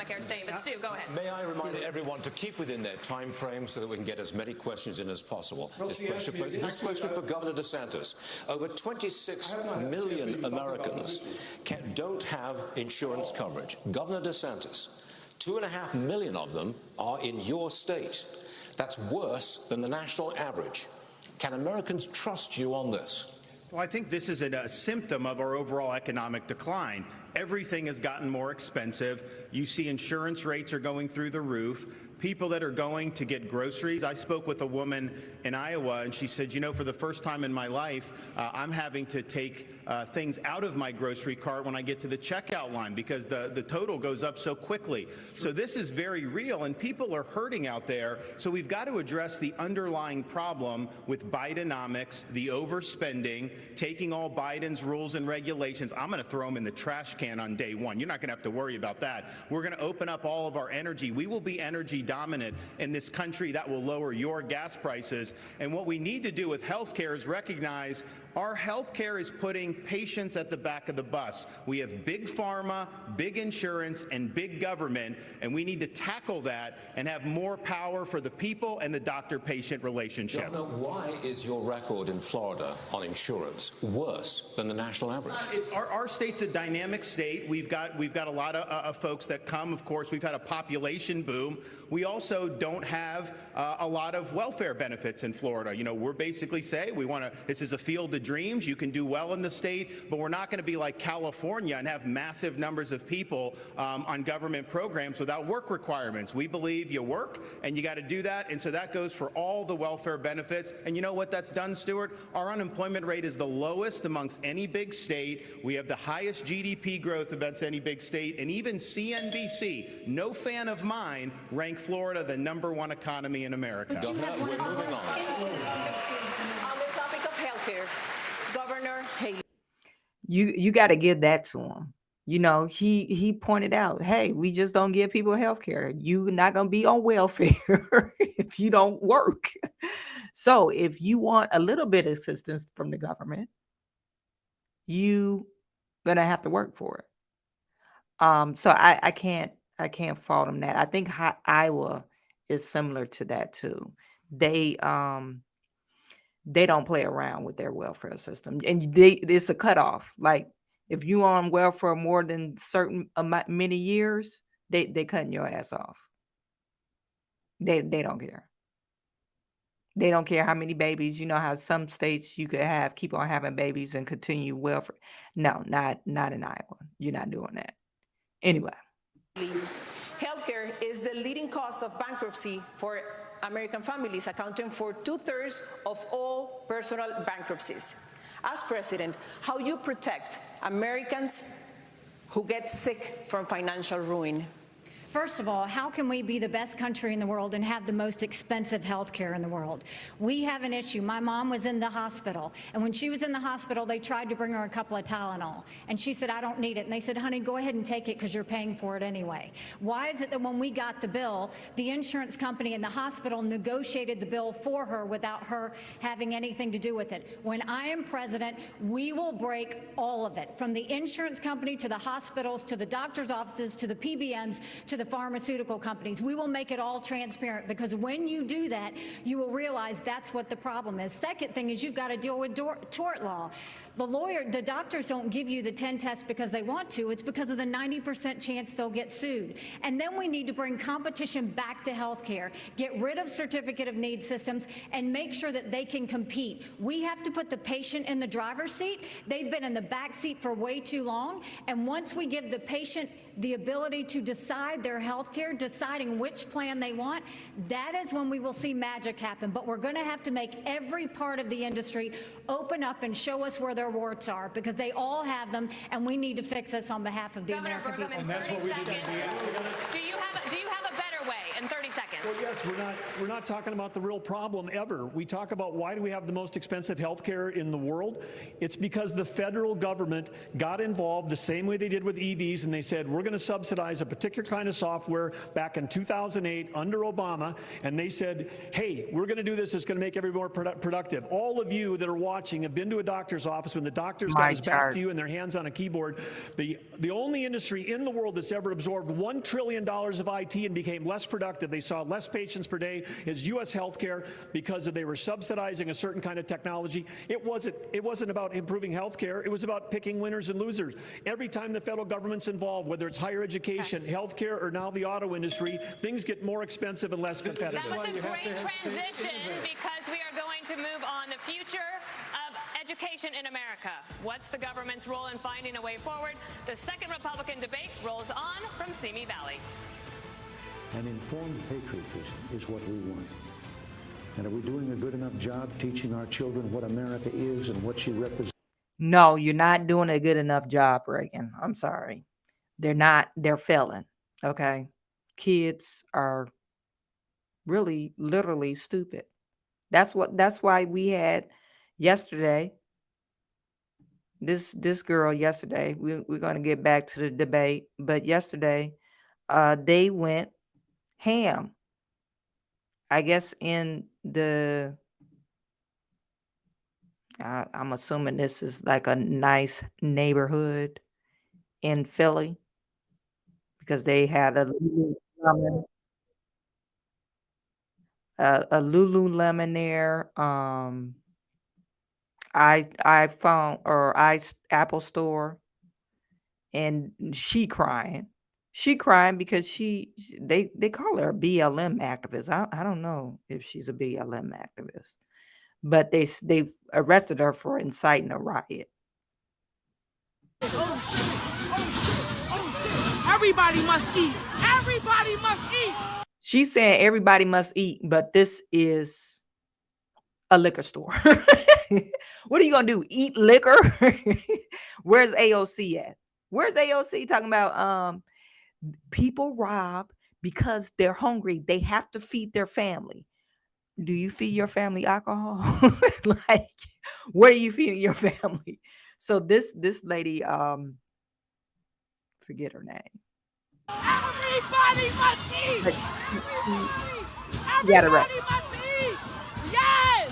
Everybody must eat. Everybody must eat. Everybody must eat. Everybody must eat. That's what I'm talking about. Rest well, Eddie. Rest well, Eddie. Uh-oh, look, here come more people. Let's go. Let's go. Let's go. Let's go. Oh, shit. Oh, shit. Everybody must eat. Everybody must eat. This is what they did in Philly. This is what they did. And she's saying everybody must eat. Her name is Deja Blackwell. Okay. Also known as Meatball. She posted live stream videos inciting hashtag BLM rioting and looting in Philadelphia. I don't know why they're calling it BLM, but whatever. Maybe she's affiliated with BLM. She was laughing while inciting a riot, and now she's crying in jail.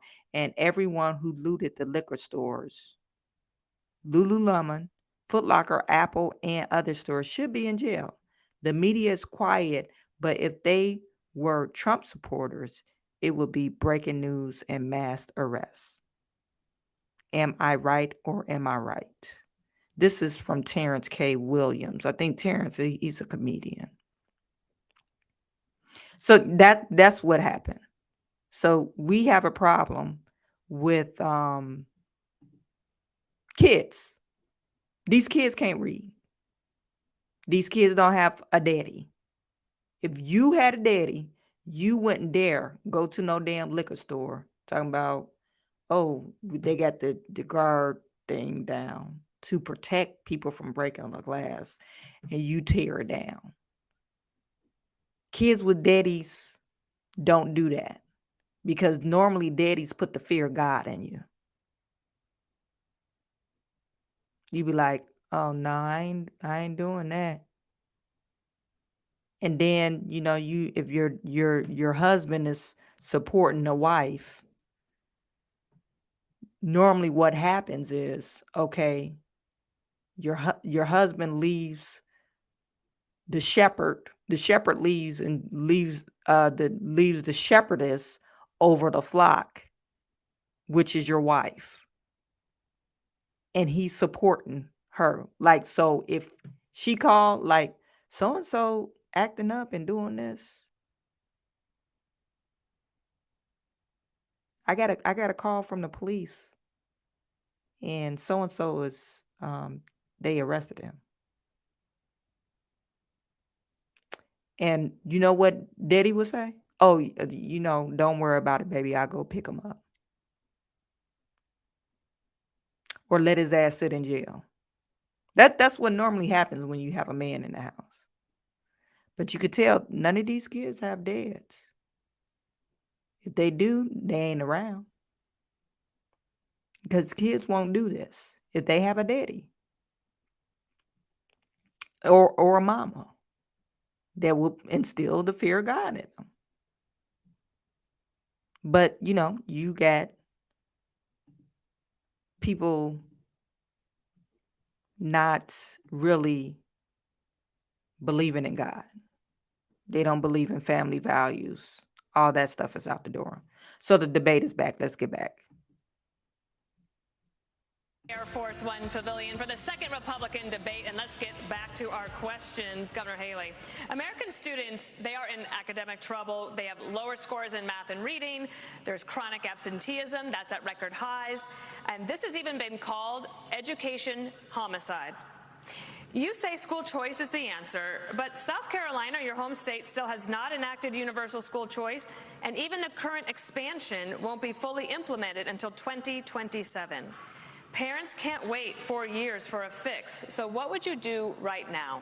Well, and school choice isn't the only answer, but I'll tell you it's not out of a lack of trying that we didn't try and get school choice in South Carolina.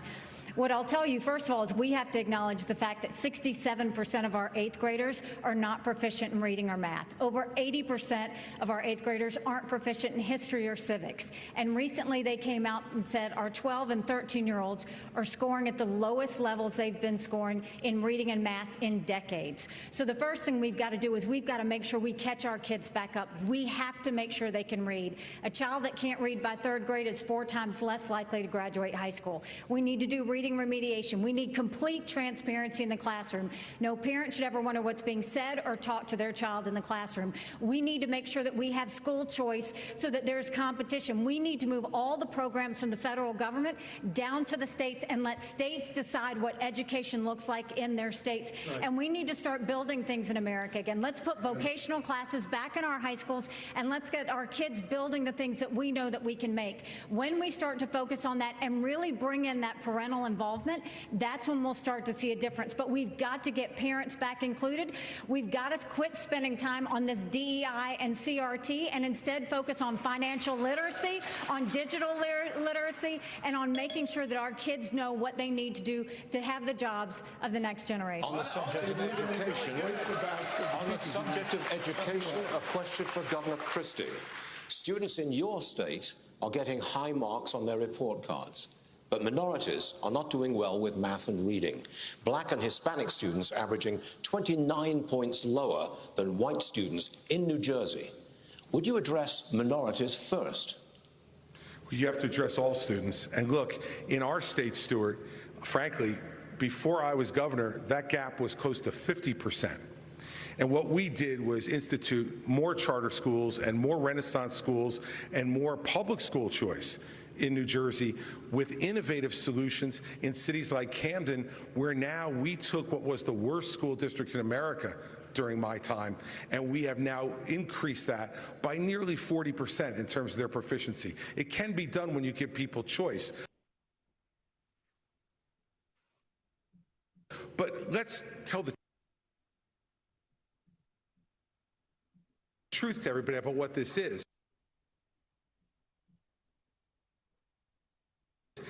This public school system is no longer that be done with this.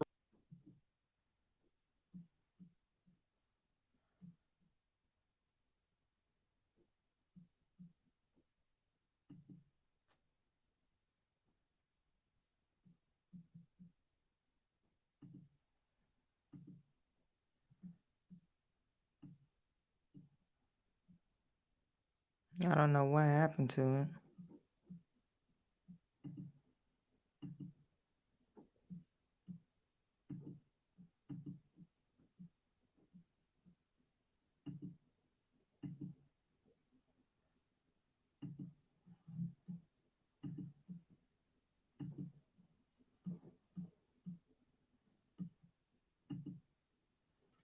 You retrain workers who lose a job to artificial intelligence, and to do what? Well, look, what I think artificial intelligence offers us is an extraordinary opportunity to expand well beyond the productivity that we have now, and to have Americans be able to be involved in that revolution, Dana. You know, each time we have shown incredible innovation and progress in this country. What we've done with it is to expand all kinds of new, even unthought of opportunities for folks. Yes, we have to do retraining for folks who lose some of their jobs, and we should be doing that. And we should have more training available both at the county college level and the local level for people to be able to access it. So yes, I would be in favor of that. But this is a much bigger issue than that. We can't be afraid of innovation. America has been the great innovator of this world over the last 250 years, a technological innovator, a manufacturing innovator, and a freedom and governmental innovator. And that's why America has to continue to stand strong in the world, pro-innovation, pro-progress. And I will tell you this, as President of the United States, what I will do is to make sure that every innovator in this country gets the government the hell off its back and out of its pocket so that it can innovate and bring great new inventions to our country that will make everybody's lives better. Mr. Ramaswamy, TikTok is banned on government-issued devices because of its ties to the Chinese government. Yet you joined TikTok after dinner with boxer and influencer Jake Paul. Should the Commander-in-Chief be so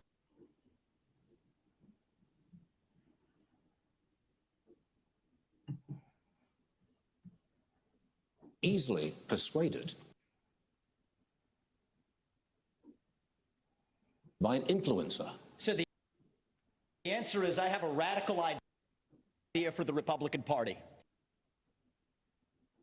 We need to win elections. And part of how we win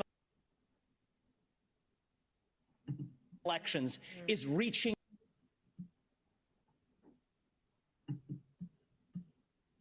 the next generation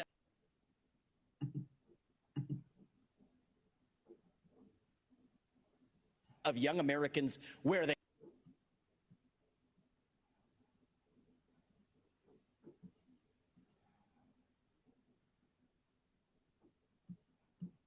are. So when I get into office, What is wrong with this stream? very clear. Kids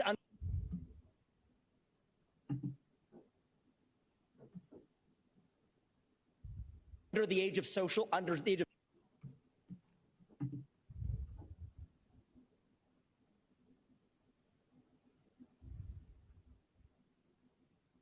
16 should not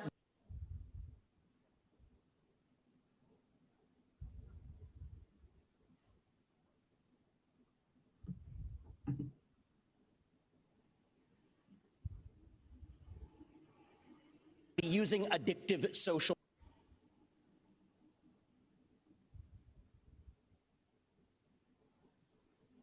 media. We're only going to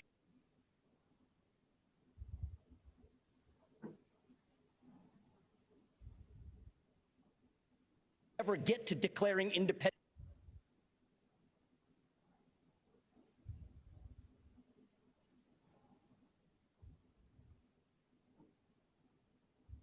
from China, which I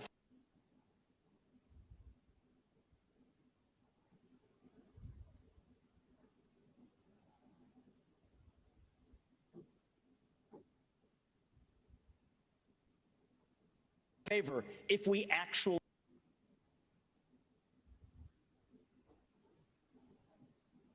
I don't know why it's going in and out, you guys. Maybe it's my streaming. win. So while the Democrats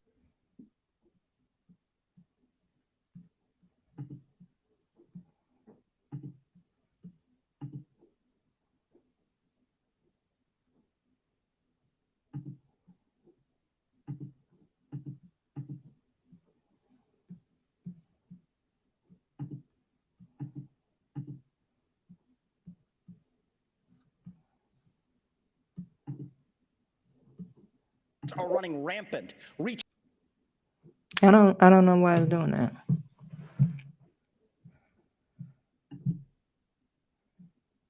Let me just go to Trump right quick, see if I can fix it. While we still have the power to do it, you know, there's a run on our currency. They want to take away our currency standards.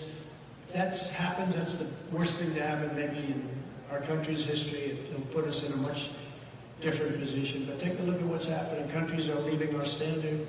In reality, protectionism never truly went out of fashion.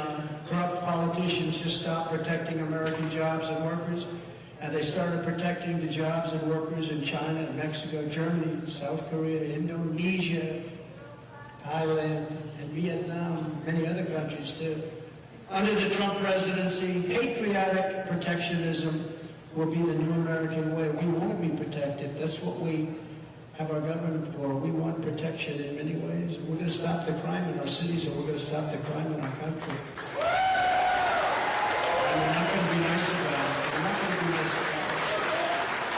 That means protecting our workers, protecting our wages, protecting our jobs, protecting our industries, protecting our communities, and protecting our great, something you don't hear about very much anymore, a great American dream. We had an American dream. You don't hear about that with this guy. This guy walks up yesterday. Looks like he's going to fall over standing in front of some people. Looks like he's going to fall over. This is not a leader. The whole world is laughing at us. They respected your leader. Whether you like your leader or not, they respected your leader. They said, we're not going to mess. We're not going to mess. Upon taking office, I will impose an across-the-board tariff on foreign made goods. I will also pass the Trump Reciprocal Trade Act. That means that if China or any other country makes us pay a 100 or 200 or 300% tariff or tax, we will make them pay a reciprocal tariff of 100, 200, or 300%.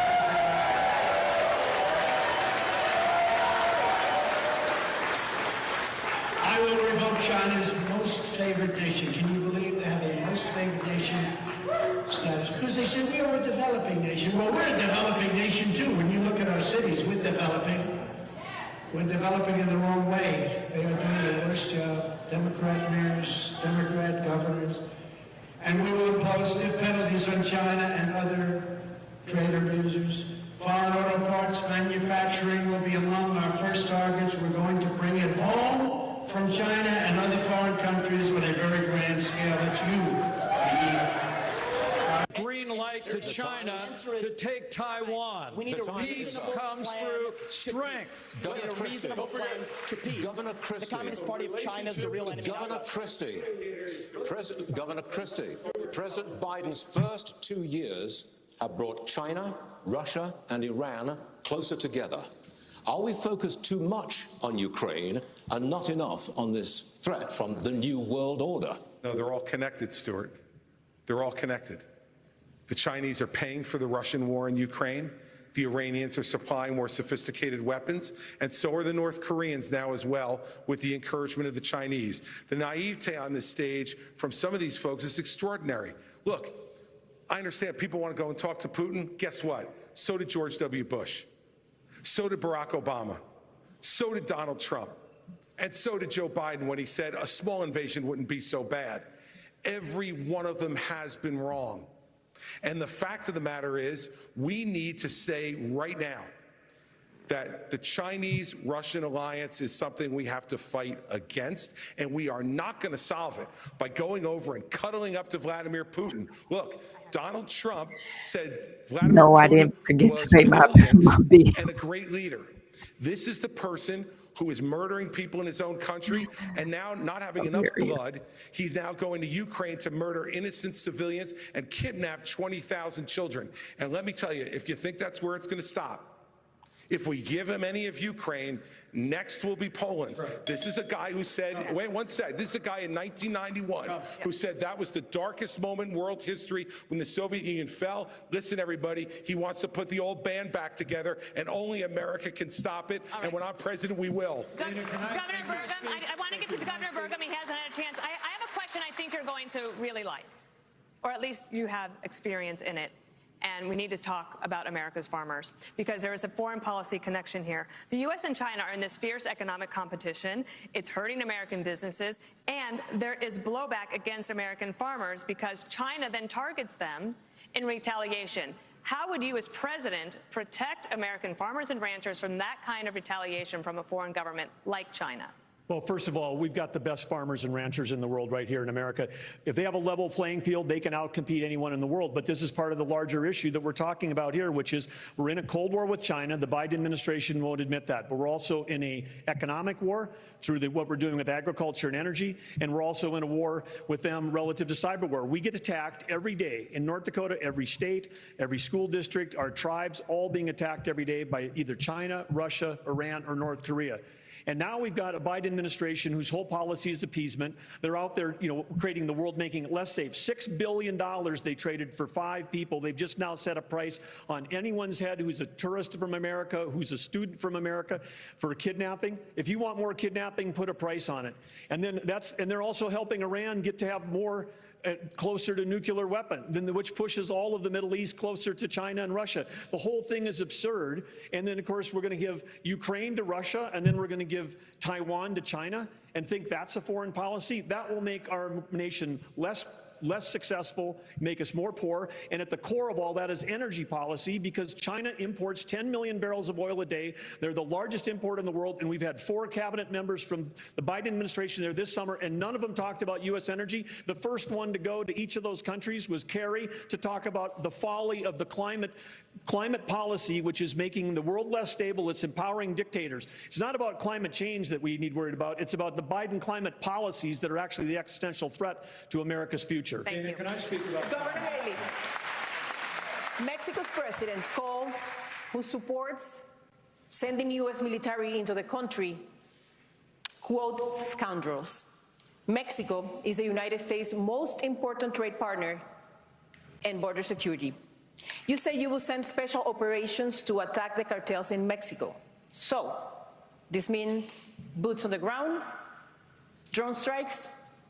It means special operations. It's how we deal with our terrorists. And what you need to do is understand that Mexico's not being a good partner if we lost 75,000 Americans last year. Mexico's not being a good partner if they're letting the cartels get away with what they're getting away with. What we will do is we will make sure that we send in our special operations, and we will take out the cartels, we'll take out their operations, we'll take out anything that's doing it. But we're going to go after China, because China is the one sending the fentanyl in the first place. And we will end all normal trade relations until China stops sending fentanyl. And then we'll do the special operations, and we'll get it from both sides. This is where President Trump went wrong. He focused on trade with China. He didn't focus on the fact that they were buying up our farmland. He didn't focus on the fact that they were killing Americans. He didn't focus on the fact that they were stealing $600 billion in intellectual property. He didn't focus on the fact that they put a spy base off our shores in Cuba. They didn't focus enough on the fact that all of our law enforcement drones in America are Chinese, and we've got all these little surveillance cells. We need to start focusing on what keeps Americans safe. That hasn't happened in a long time. As your president, I will make sure every American is safe, and we'll do whatever it takes to make that happen. All right. I want to get to Senator Scott. You're not going to kill off the cartel. I just don't focus on that fact.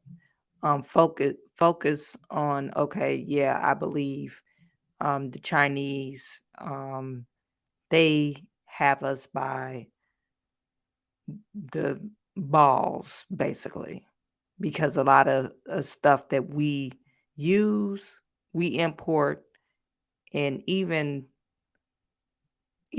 our food is from China, and we're too dependent on China. So I think, they shouldn't be able to buy land here. I don't think we should be buying goods and services from China. It's just a little bit on the ridiculous side. I think Amazing Tribe says she was pandering, and I believe that to be true. You're all auditioning for the job as President of the United States. You want to earn these votes. But the world's problems land in the Oval Office. During the presidential debates in the year 2000, neither Al Gore nor George W. Bush was asked about al-Qaeda. Yet, just 1 year later, al-Qaeda's attack on September 11th claimed nearly 3,000 lives. And the farther we get from September 11th, the closer we are to September 10th. Senator Scott, you have no executive branch experience. What has prepared you to protect the nation from a major man-made national security crisis? Well, one of the things I've had the good fortune of doing is serving on committees in the United States Senate, like the Senate Armed Services Committee. I'm on the Senate Foreign Relations Committee, also on the Finance Committee and the Banking Committee. Talk about addressing the issue of fentanyl.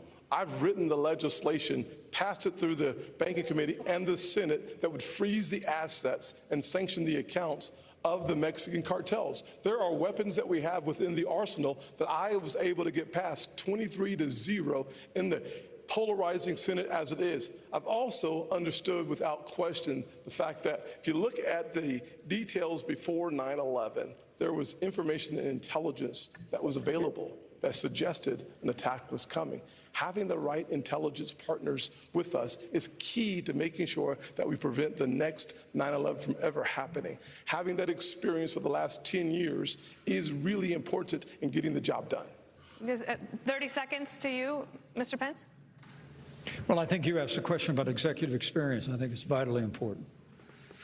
And I stand before you today as a candidate for president because I think this country's in a lot of trouble. And you hear the fire on the stage tonight. You hear the fire in all of our voices. And it's because Joe Biden has weakened this country at home and abroad.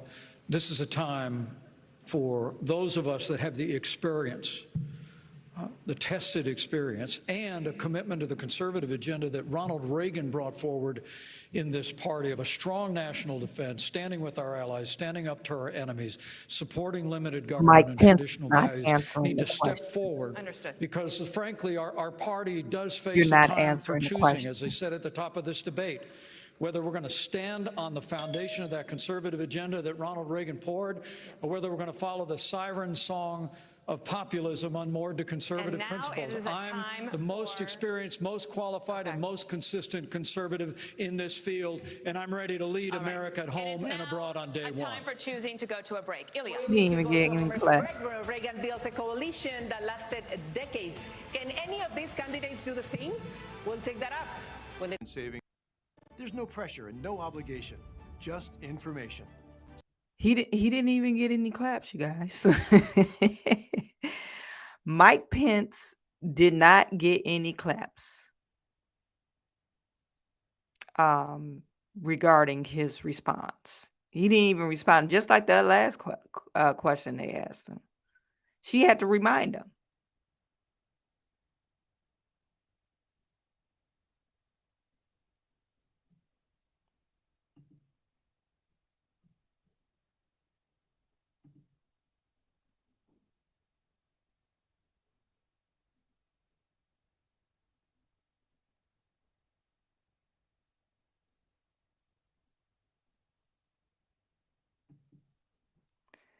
Angela Jordan, you said Fox just cut their feed on a couple of other channels. Well, mine was going in and out. They probably like, you ain't about to profit off our debate. Well, we'll see if they come back to it. Now, Trump is still talking live.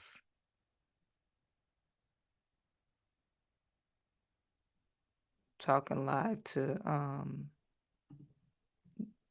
the plant workers, automotive workers. That strengthens American industry, that builds national pride and that defends this country's dignity, not squanders it all to build up foreign countries that hate us. And you know where they are? They're located all over the world, but they're mostly on the other side of the world. We don't want that. Under crooked Joe Biden, you have none of the things we want. Instead of economic nationalism, you have ultra-left-wing globalism. They hate our country.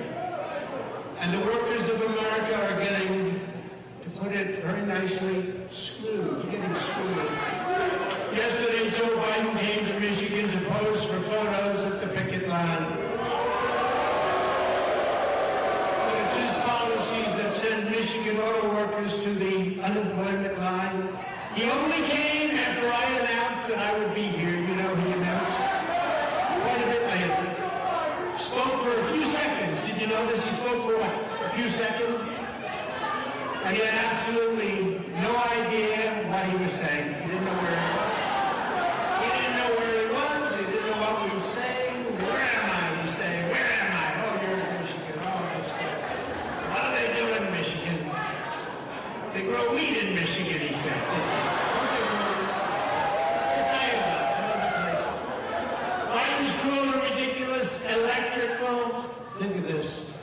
He wants electric vehicle mandates that will spell the death of the U.S. auto industry. You know, it doesn't matter. I watch you negotiating a contract, you're all on picket lines and everything, but it doesn't make a damn bit of difference what you get, because in 2 years you're all going to be out of business. You're not getting anything. What they're doing to the auto industry in Michigan and throughout the country is absolutely horrible and ridiculous. Hundreds of you know thousands what? of Americans. Okay, you can get mad at Donald Trump, but he just told the truth. It don't matter what type of negotiation they give you. It doesn't matter, because you're going to be unemployed in 2 years because of the mandates of switching out to electric vehicles. So, and people will still vote for Joe Biden. I mean, you don't have to vote for Donald Trump, but why would you vote for Joe Biden if you're an auto worker? You voting yourself out of a job. That doesn't make any sense. They are back. And then most importantly, send packing. That's But the courts won't let you. using courts. In California, where gas is nearing $6 a gallon, oil is close to $100 a barrel again. You say, drill, baby, drill. But the courts won't let you. Mr. Ramaswamy, how would you bring down prices without immediate drilling? Well, look, I think that we do have to run through the courts and get through that administrative state to make sure we're using the natural resources here at home. But here's the other thing that we can do that's easy. It would take forever, Mr. Ramaswamy. And it addresses the national debt as well as brings down prices. Put people back to work. We are using taxpayer money to pay people more to stay at home than to go to work. That is wrong. That contributes to our supply chain crisis. It contributes to inflation. That's the easiest way to unlock this economy. And here's the other thing. We have to put the Federal Reserve back in its place. This is an agency that has gone rogue. So in January 2026, when I have the opportunity as our next commander-in-chief, we will have a new chairman of the Federal Reserve who places priority on dollar stability, and then most importantly, send packing 75% of the administrative state, reduce the federal employee headcount by 75%, rescind 50% of unconstitutional federal regulations that are shackling businesses, both large and small. I've offered a very clear, practical plan to do it. That's how we unleash the economy. That's how we revive the integrity of a three-branch constitutional republic rather than this technocracy and aristocracy in the administrative state. Response, please.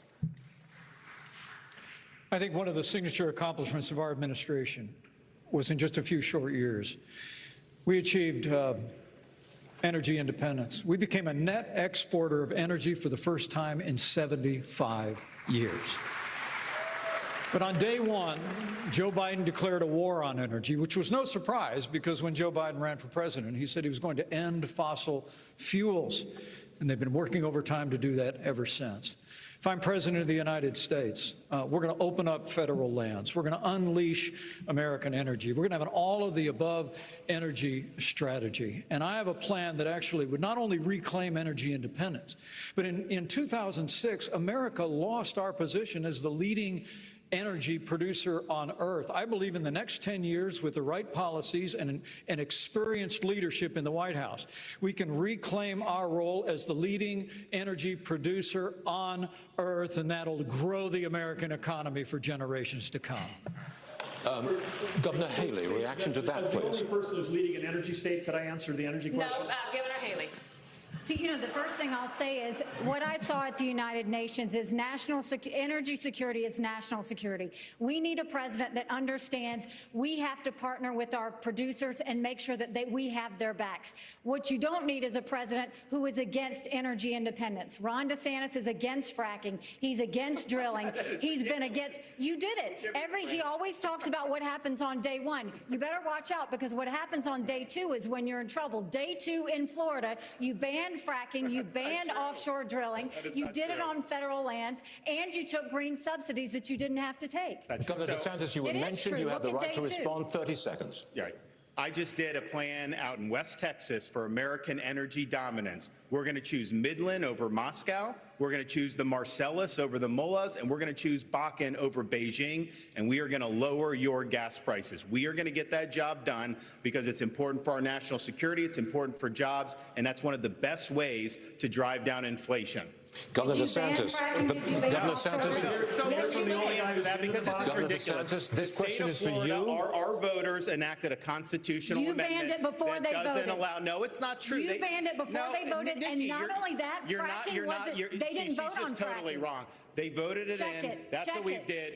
Onshore, we do it in Florida. We don't have as much as maybe West Texas, but we do it. But that was a constitutional. So that's just wrong. And let's just get real here. My plan will get the job done. We are going to be energy dominant, and that's what's going to happen. And the voters didn't even vote on fracking, and you banned fracking. We are moving on with this question for Governor DeSantis. Governor, excuse me, we cannot talk over each other. We must respect each other's time. My apologies for that. I'm ready, Stuart. Governor DeSantis, this is your question. The Biden administration is hell-bent on student loan forgiveness, but you say colleges should be on the hook when graduates cannot pay their debt. How does that address the cost of college? The cost of college itself? Because the colleges are going to have to make a decision. Do we expand the gender studies department, knowing some of those graduates may not have great learning opportunities? No, they're going to focus on the things that really matter. They're going to make different choices. They're going to try to graduate people in 4 years. I also just want to come back to something Dana asked last segment about 9/11, because I was just at the 9/11 memorial with the families. My wife and I were invited. It's very touching to be there, and it affected my life because I ended up joining the military as a result of that. I had been a blue-collar kid, minimum wage in Dunedin, Florida.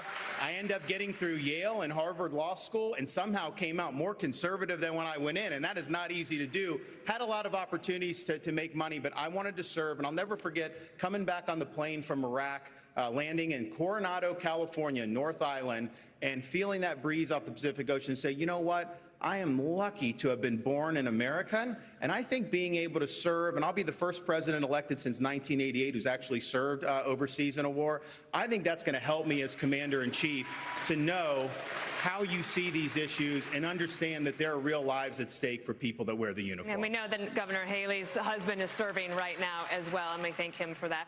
Senator Scott, the national debt has nearly doubled in your time in office. The approval rate for Congress is at a mere 19%. If this were a business, you'd probably all be fired in Washington, but you're here tonight looking for a promotion.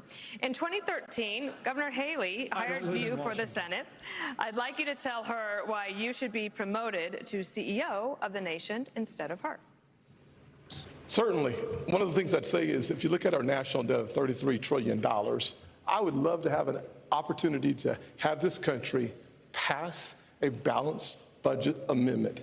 That would constrain the spending in Washington in the same fashion that it does in every state in our nation, number one. Number two, if you want to actually reduce our national debt, you have to grow our economy. In order to grow our economy, you need to create about 10 million jobs to grow our economy at 5%. You can do that in three specific sectors. Number one, the energy sector. We could create between 3 and 3.5 million jobs if we unleashed all of our energy resources. America is we're the richest country if you combine coal, gas, and oil. Why not unleash all of our resources? Number two, we've lost 100,000 factories. 100,000 factories in the last 25 years.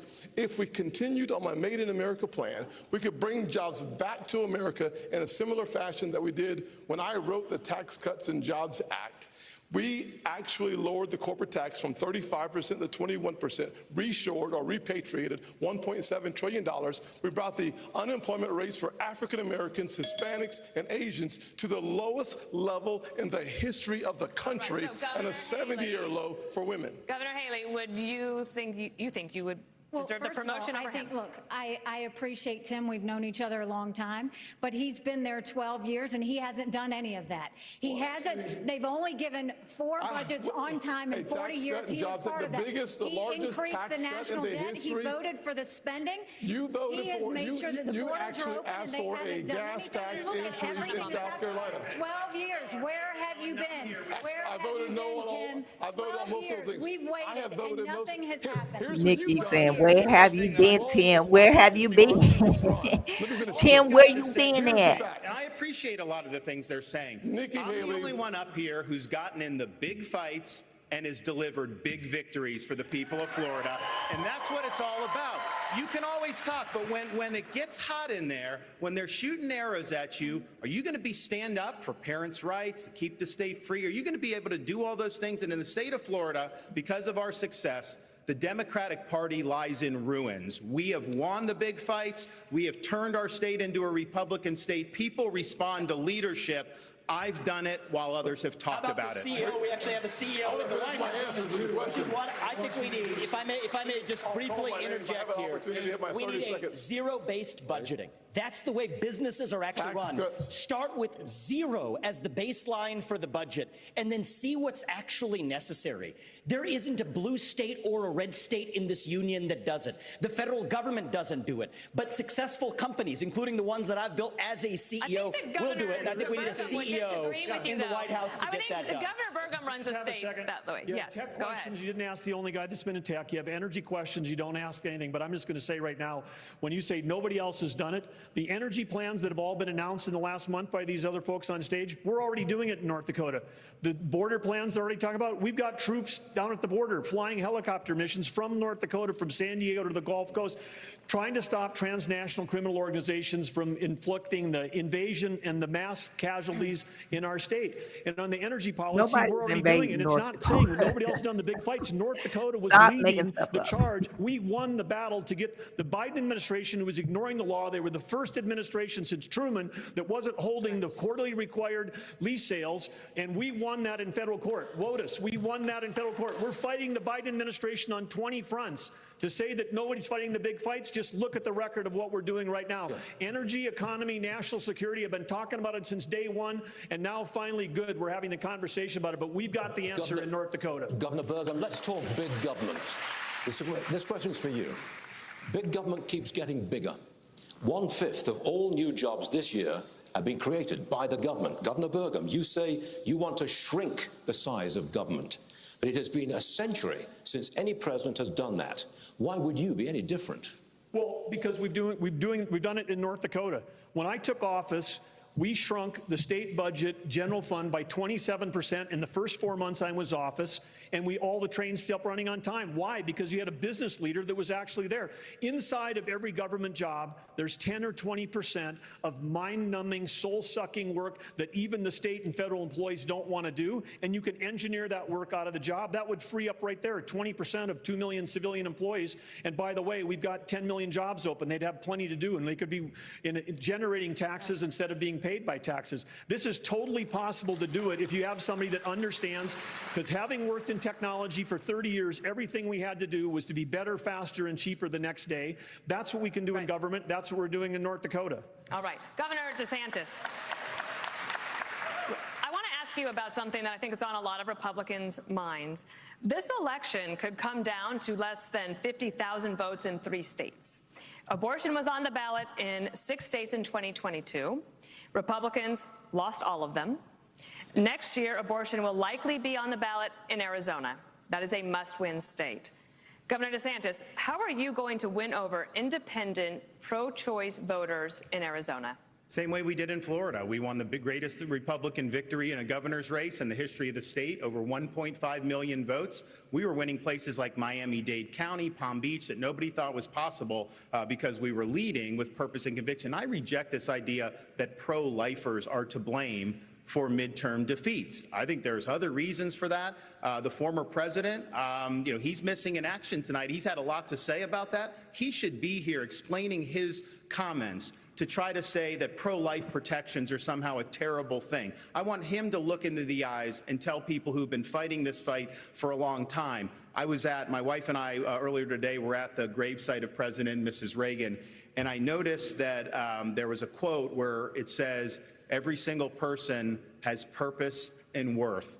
We're better off when everybody counts. And I think we should stand for what we believe in. I think we should hold the Democrats accountable for their extremism, supporting abortion all the way up until the moment of birth. That is infanticide, and that is wrong. Let me ask Governor Christie. Governor Christie, do you think that I will. Okay, Governor Christie, do you think that Republicans can do that in Arizona if this referendum is on the ballot there? Yeah, because I did it in New Jersey, Dana. You know, it's... Then why are all these other states losing? Well, because they don't have leaders in those states who are leading the fight the way it should be led. And in fact is, look, I was a governor here of the only blue state that's represented up here.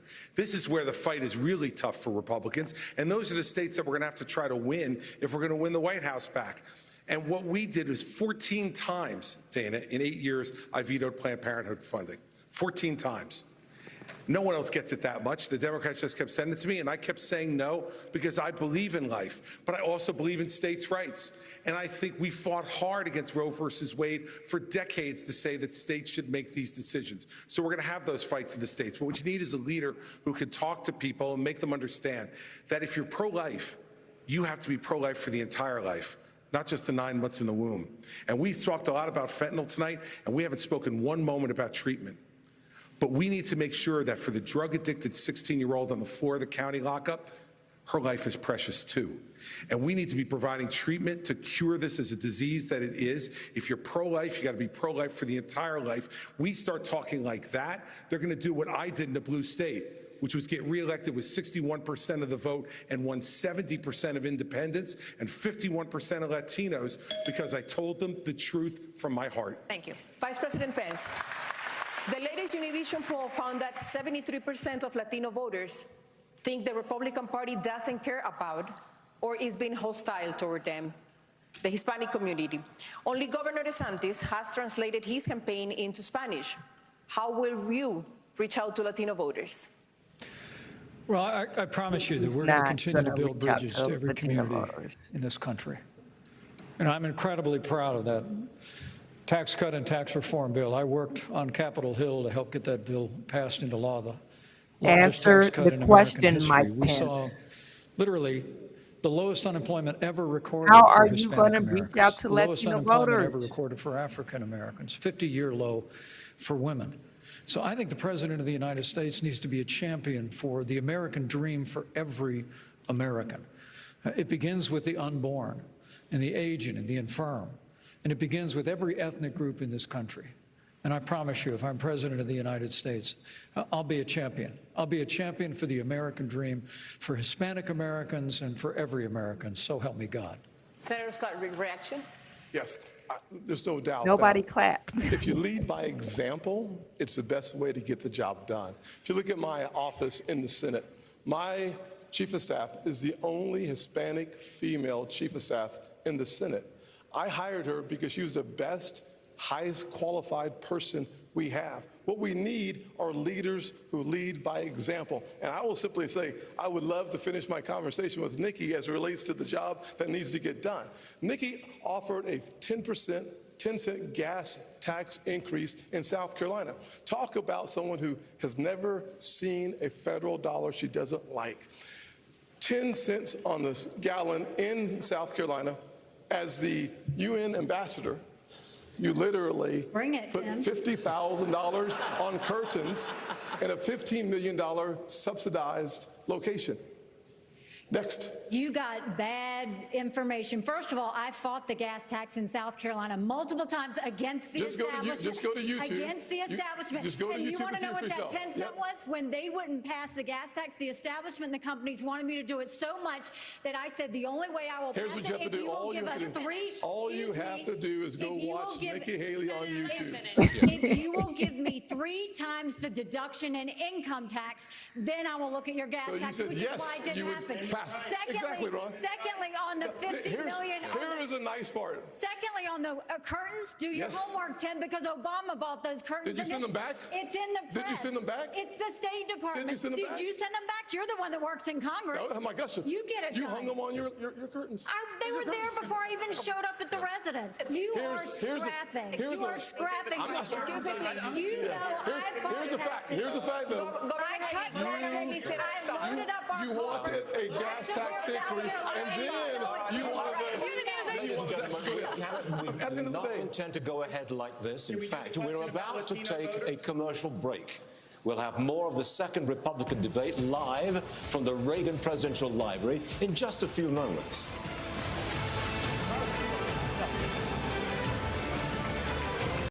Well, that got heated real fast. Nikki Haley, let's look at this. I just found the video. She was saying, now, what's his name? Tim Scott was saying that she wanted the gas tax, and this is her on the gas tax. Let's see if it plays. Skip ahead. Okay. That concerned about job security, but they are very concerned about consumer prices, inflation, and their personal budgets. What do you tell people when they approach you with that on the campaign trail? Look, I mean, BideNomics, Biden can say whatever he wants Well, about this, BideNomics. hold on for a second. We feel it when we. This is it. Now she's campaigning to end the gas tax. There are moments in history on the national level. Read my lips. No new taxes. And there are moments in history on the state level. Forcing our people and our businesses to pay for more for the simple act of getting around is not an option for me. I will veto any bill that reaches my desk that raises taxes on gasoline. Now, Nikki Haley wants to raise the gas tax. Call Governor Haley and let her know how much you appreciate her raising your taxes. Paid for by Citizens for a Free Market. Okay, it says after opposing the gas tax increase in 2014, Nikki Haley is calling for legislation to pass to increase the state gas tax by another 10 cents per gallon more. Okay. So I guess she did raise it. She said she wasn't going to raise it, but now I guess after 2014 she did. Don't know how true that is, but I'm not in South. I think she's in South Carolina. So, I wanted to address some of your comments.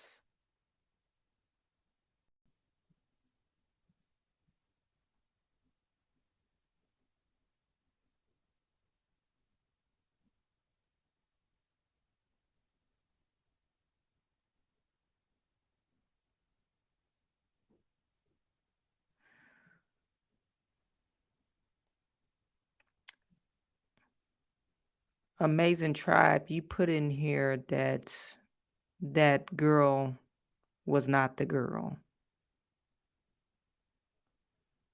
I'm trying to see that. Go back to that comment. That I put up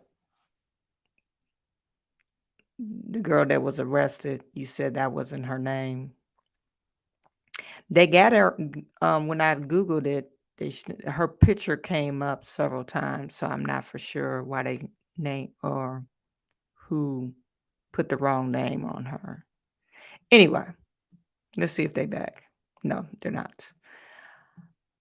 Trump might be doing something. Of course, Trump is. I wonder how long Trump's going to talk. You going to talk for 2 hours? Trump been talking for about 2 hours to these people. But, you know, I mean, he's doing his own campaigning, I guess.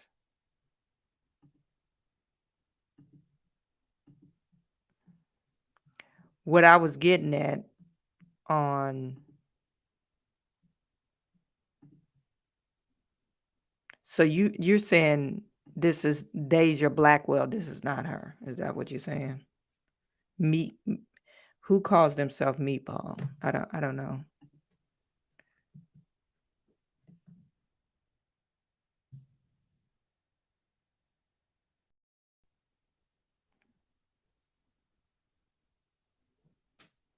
Yeah, a lot of news social media is called Deja Blackwell.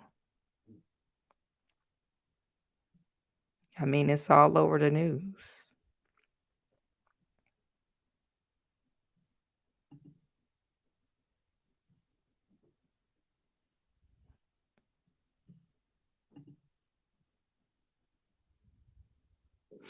And they said they arrested about 20 people. So, anyway, they getting back. That if you all stay in the race, former President Donald Trump wins the nomination. None of you have indicated that you're dropping out. So, which one of you on stage tonight should be voted off the island.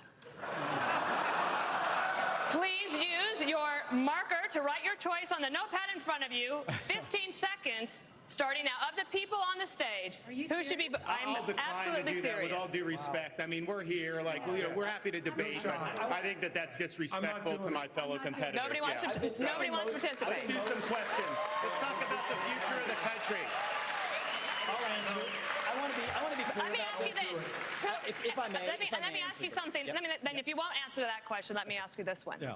What is your mathematical path, Yes. Governor DeSantis, in order to try to beat President Trump, who has a commanding and enduring lead in this race? So polls don't elect presidents. Voters elect presidents. Right. And we're going to take the case of the people in these early states. We're going to do it in a state-by-state direction. And why? Because as Reagan said in his day, this is our time for choosing. We are not getting a mulligan on the 2024 election. Republicans have lost 3 straight elections in a row. We were supposed to have a red wave with inflation at 9%. It crashed and burned. Not in Florida, it didn't. We delivered it in Florida. And so we've got to choose right. We've got to win. And we need somebody that's going to be able to serve 2 terms. So in January of 2023, they'll be able to address the nation saying, we turned the economy around, we secured the border, and we fended off the threat from communist China. As your president, I will get that job done. Governor Christie, I believe I did see you write something. Governor Christie, I believe, excuse me, Governor Christie, I believe I did see you write something on the card. Who was it? No, but I'll certainly tell you. Go. Okay. Yeah. Look, I think I've been the only one on this stage who's been clear about this. I vote Donald Trump off the island right now.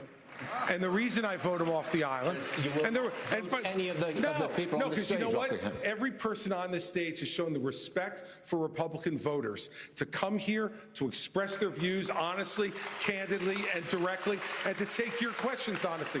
I have respect for every man and woman on this stage because they've done it. Vivek, put your hand down for a second, would you? I still got time, dude. So chill out. Here, look. This guy has not only divided our party, he's divided families all over this country. He's divided friends all over this country. I've spoken to people, and I know everyone else has, who have sat at Thanksgiving dinner or at a birthday party and can't have a conversation anymore if they disagree with Donald Trump. Governor He needs to and be voted candidates. off the island, and he needs to be taken That out of that's this not process. Donald Trump's fault. That's fault. That I have has a nothing different to view do on with this. Donald I Trump. think Trump was an excellent president, but the America First agenda does not belong to one man. It does not belong to Donald Trump. It doesn't belong to me. It belongs to you, the people of this country. And the question is, who's going to unite this country and take the America First agenda to the next level? When we rallied behind the cry to make America great again, we did not just hunger for a single man. We hungered for the unapologetic pursuit of excellence. So yes, I will respect Donald Trump and his legacy because it's the right thing to do. But we will unite this country to take the America First agenda to the next level, and that will take a different generation to do it. That does it.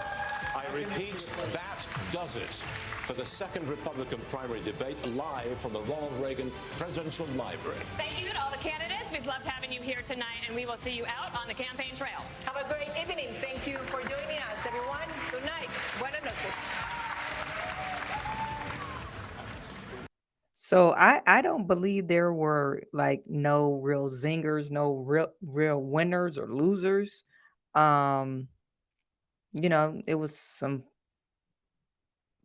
points that I agreed with as far as shrinking the government. Yes, I do agree the government needs to be shrunk. I do believe that we need to attack China, not literally attack them, but we need to get away from China. Stop letting them buy land here. Stop importing goods from China so we could get away from depending on Chinese goods. I do believe that. And also the educational system. The educational system is horrible. For us to be a country, the number one country in the world, we're like the worst education because our kids are not learning. So, um, I none of these guys stood out to me to say, oh yeah, let me just march right up to the poll and vote for them. I mean, you guys, you let me know what you think. None of these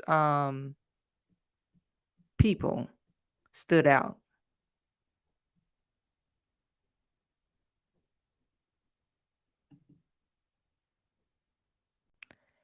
Yep, working overtime tonight. I'm putting that time in. Well, Ron DeSantis sure has made it known he wants a mass genocide of all Black people and intentionally erase our Black worldwide history from educational establishment. I'm not for sure about that, but Ron DeSantis, he doesn't believe in that critical race theory. Which, if it's called a theory, I don't believe in it either. I believe if you're trying to teach your Black children history, African history, I think you should teach it for yourself because I've already stressed this a lot on my channel. 75% of the teachers are white in public schools. So why in the hell would you want them teaching your kids about your history? So, you when I was growing up and going to school, yeah, they touched on Black history, African American history. They put little snippets in there. If you really want to get into like deep African history or African American history, you need to go to college to get those deep lessons on African history. Otherwise than that, they're gonna have um and they probably expanded their books or whatever in high school. But in ki- at third grade, you probably get about 1 or 2 pages. I mean, how much do you want them to learn about history? Period. They touch on little things. Indian Indians, uh, when Christopher Columbus. I don't even think they learned Christopher Columbus in third grade, but they only touch on little snippets of history when you're in elementary school. They get kind of expanded in junior high school. But anyway, like I said, it none of these politicians stood out to me. None of them like oh yeah, I might vote for him. None of them said, okay, I'm willing to vote for them. The jabroni Mike Pence is pandering and running past answering the questions pertaining to African descendants of slavery owned tax free cash money, gold payouts, reparation, restitutions, and intangibles. Um, yeah, I'm not for sure about Mike Pence either. I don't waste my time, a lot of time on talking about reparations. That's pandering to me. I mean, your reparations, if they were to ever give you reparations, you know where is that? It's in Ukraine. I think we talked about this yesterday. Matter of fact, I think you uh mentioned your reparations was in Ukraine yesterday. So I don't waste my time on reparations. Um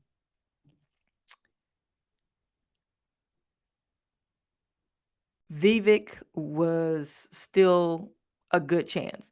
Yeah, and I think Vivek was, he stood out a little bit. I don't know how much he stood out more than the last debate, but he probably was the best one. Actually, I didn't mind the other guy either. the governor of North Dakota. I didn't mind him either. You know.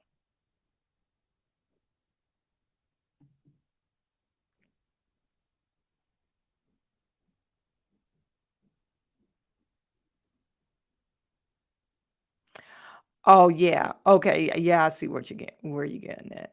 Yeah, she shouldn't have put that her face on. But you got stupid people. You got criminals. Um, and I wouldn't even call her a criminal.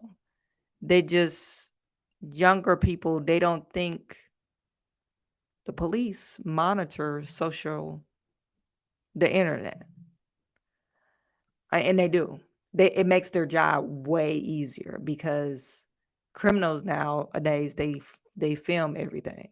Just like Nicki Minaj husband. He was waiting outside for Offset outside his hotel and he's streaming it with his boys. Talking about come see me, I'm outside. And you know what? He got arrested and they put him on 120 days house arrest because he violated his parole because he was talking about putting his N-word on his back. So you online talking about taking out another guy and you on parole. Like, where is the sense in that? And you don't think police is monitoring social media? Yeah, they are. And matter of fact, with this looters, if they're able to identify, they're gonna thumb through the videos. If they're able to identify any of these people, they'll probably be showing up at their crib to arrest them. Now, are they going to actually prosecute them? We don't know. We don't know. Anyway.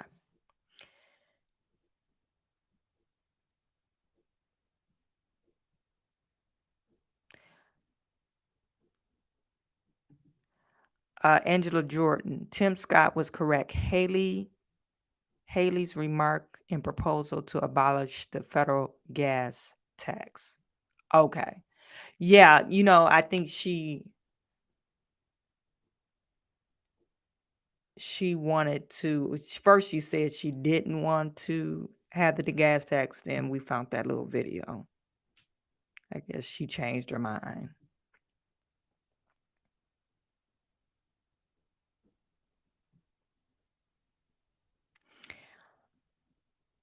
Appeared to fly in the face of 2016 proposals she championed to fund infrastructure projects in South Carolina by raising the gas tax by 10 cents per dollar.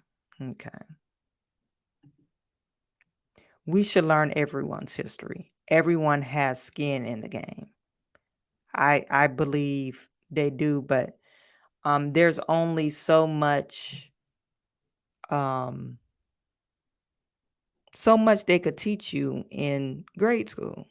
They're not going to teach you a depth of knowledge in grade school. And quite frankly, when we talk about African American history, okay, so you were or some black people, because it's proven that some black people came over here, they were not slaves, but some black people were slaves. Okay. And then you talk about the Indians, and then you talk about I guess Christopher Columbus. You talk about how the white man went through stealing land from people. But they don't put it that way.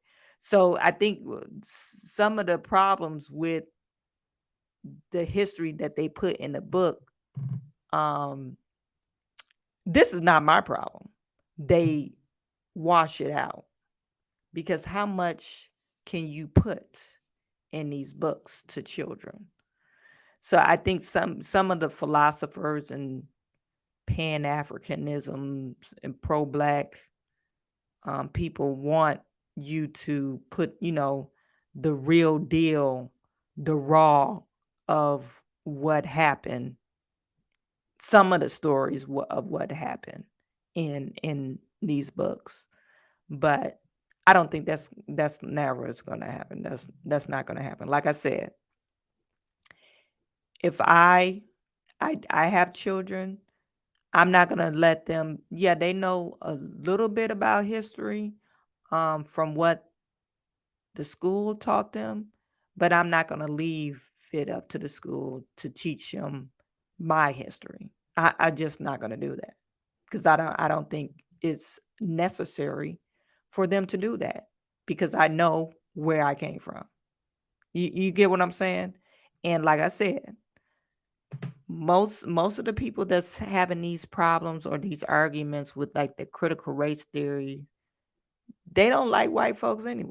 So why the hell you arguing with the white man to teach your child about your history? To me, that's asinine.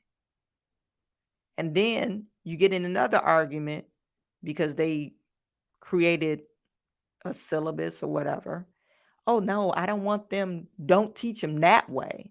I want them to learn it this way. Well, hell, what are we saying here? So I think it's just a useless argument to say, oh, these white folks are so prejudiced, they're taking it out of our school system. Number one, they're white. I wouldn't trust a person to teach my kid about my history. And number two, we're saying, oh, they're so prejudiced. So why would you trust them? Like, it's just doesn't make any sense. But anyway, I'm going off the rail on that. I didn't mean to go off the rail on that. I think it's just a, a baseless argument.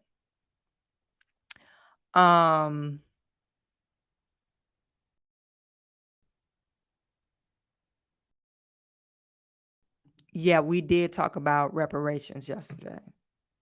Or I mentioned it, and maybe I made a joke about it. I think you put something in the comment. I made a joke about it. But yeah.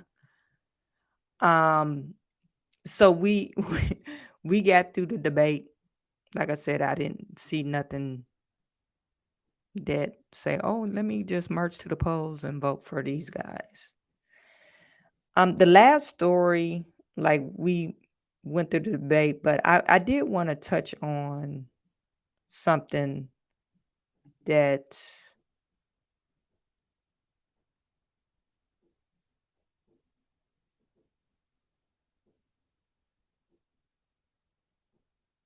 about this Philly store, you know.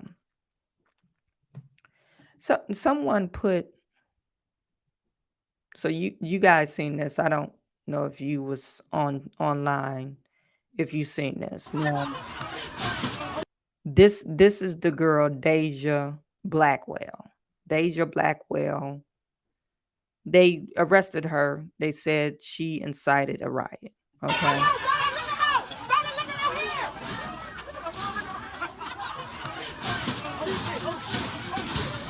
Everybody must eat. Everybody must eat. Everybody must eat. Everybody must eat. Yes. Everybody must eat. Everybody must eat. Everybody must eat. Everybody must eat. That's what I'm talking about. Rest well, Eddie. Rest well, Eddie. Uh-oh, look, here come more people. Let's go. Let's go. Let's go. Let's go. Let's go. So these kids and their kids, they broke in the store, and then she talking about everybody must eat. Like literally, you're eating liquor. I don't understand. You know, this is part of the reason why we have this is because we don't get no daddies in the home. Okay. This other thing showed up. Okay.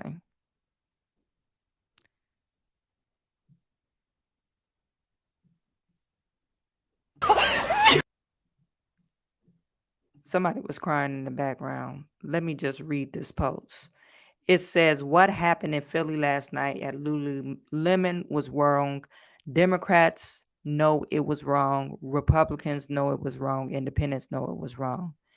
They were bad people doing bad things. This doesn't have to be politicized like I see many people doing. Politicizing like I see many people doing. Politicizing, it ignores the root cause of such behavior. Bad, immoral people. I kind of agree with that statement, but you see that guy, he punched him in the face. But Oh my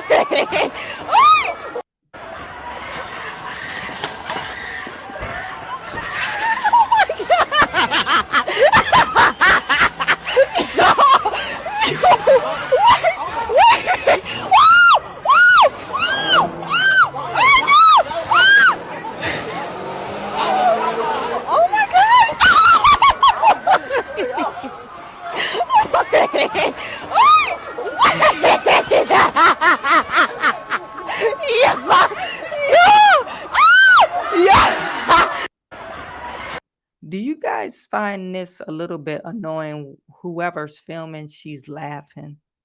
Why the fuck is this fucking funny? Number one, okay, you got a whole bunch of people looting the store. They coming out and they meet a police officer. Why is that funny? Are you laughing because, oh, they got caught? Is that part is funny? Or you laughing because you like to see dramatic shit? This ignorant ass shit. She laughing when the guy got punched in the face.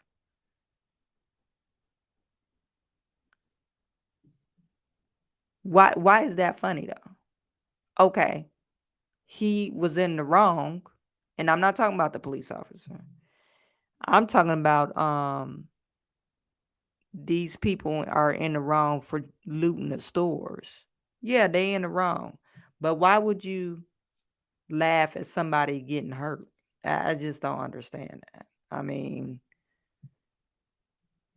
like the way that people are built these days, they just laughing about stupid shit just to go viral. And this post got 10.5 million views.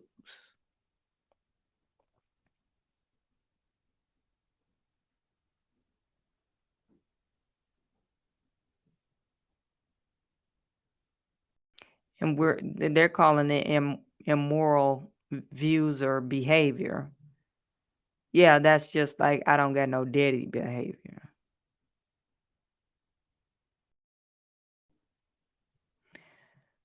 You know,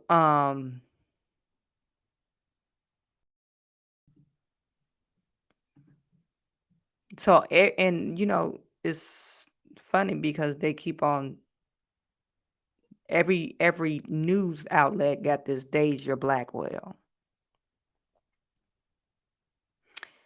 It says this is from Daily Mail. Deja Blackwell is arrested on camera just 4 hours after laughing as Philly mob robbed Apple, Lululemon, Foot Locker, and the liquor store. Somebody, well, it said that'll wipe the smile off her face. At 9 p.m., Blackwell was full of mischief as she told her 181,000 Instagram followers to gather at Walnut Street in downtown Philly. By 10, the youngster, who calls herself Meatball online, was excitedly filming a mob as they looted Apple, Lululemon, Foot Locker, before moving on to a liquor store where she herself boasted of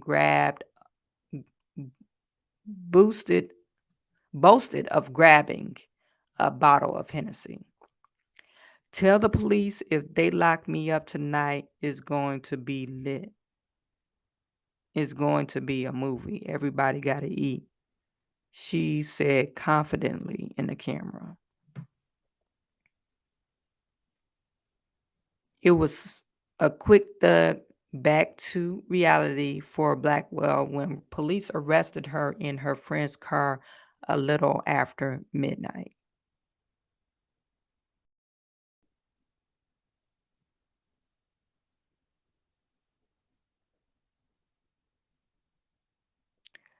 Still filming herself and the night's event on the Instagram Live, she tried to talk her way out of it. We didn't have anything to do with this, she protested, clearly forgetting about the hours of footage she so keenly put together and brazenly shared. This is how stupid these kids are. That's why you need to stay in school. Like, you are so stupid, you gonna put your crime on the internet and you don't think the police is watching you. This is the Hennessy she boosted. And that's her being arrested. "20 people have been arrested with one woman who live streamed the chaos." That's her laughing.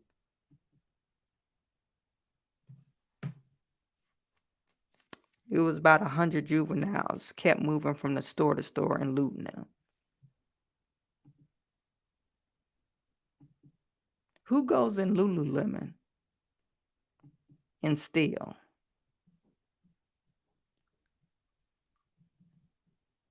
I mean, who goes there?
Yeah, I mean,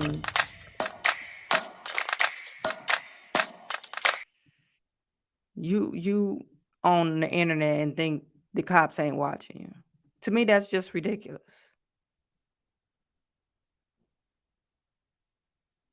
And they said they were arrested 20 of them.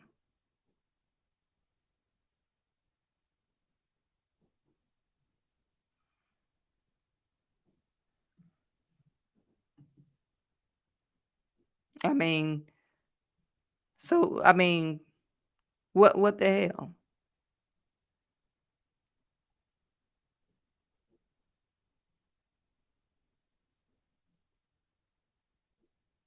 And now you crying. First you was cracking up laughing, now you crying. It says latest figures, which are up until last Sunday, shows how there has been 302 homicides in the city so far this year. There also been 402 reported R-word sexual assaults. Listen to this. This is a little ridiculous. 58,759 cases of property crime? What the hell? Is this number wrong? 3,701 cases of aggravated assault. 1,300 or 1,314 shooting victims. As crime has soared across Philadelphia, it has come as homelessness and drugs used on the street have become more prevalent. Homeless people and drug addicts are often driven to petty theft as a way to find ways to sustain themselves or scrape enough money together to supply their addiction. But these people are not homeless or on drugs. Well, we don't know if they're on drugs, but they're not homeless people. They're just kids stealing. So I guess they're just putting how bad it got in Philly. Who's Philly's mayor? Is that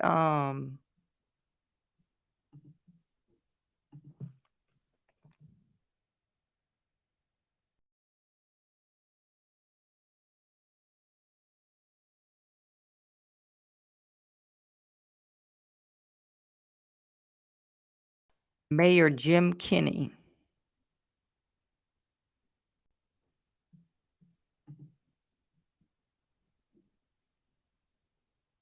That's the mayor.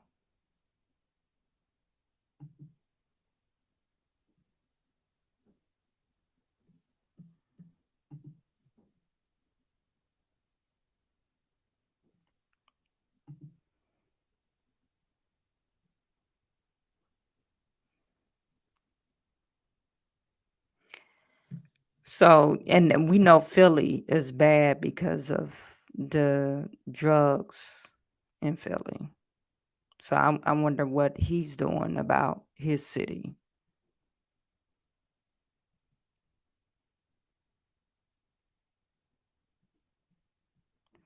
But anyway, there you have it. The latest crime spree.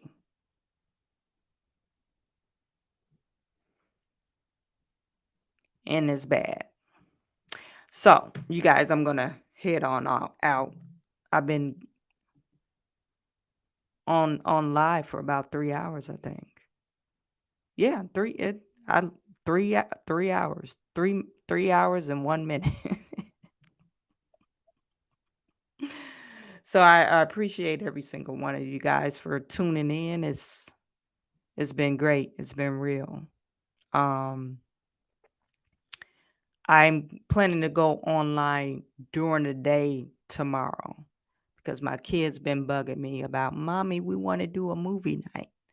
And I'm like, well, it's school night, so I don't know how much movie we gonna watch. But anyway, they come home later tomorrow, so I'll try to get a stream in probably around 2 o'clock. And we're gonna talk about Donald Trump because I want to dive into Donald Trump's case that was just determined. I think he's going to be liable to pay $250 million back, or it's a fine, $250 million in fines, and they're closing most of his businesses in New York, and he's not going to be able to do business in New York ever again. So we're going to talk about that and who was in charge of that, the prosecutor and the judge. We'll take a look at them. And I believe, what else did I want to talk about?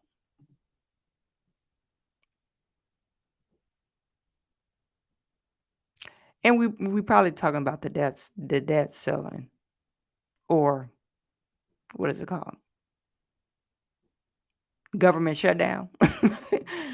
My brain is fried.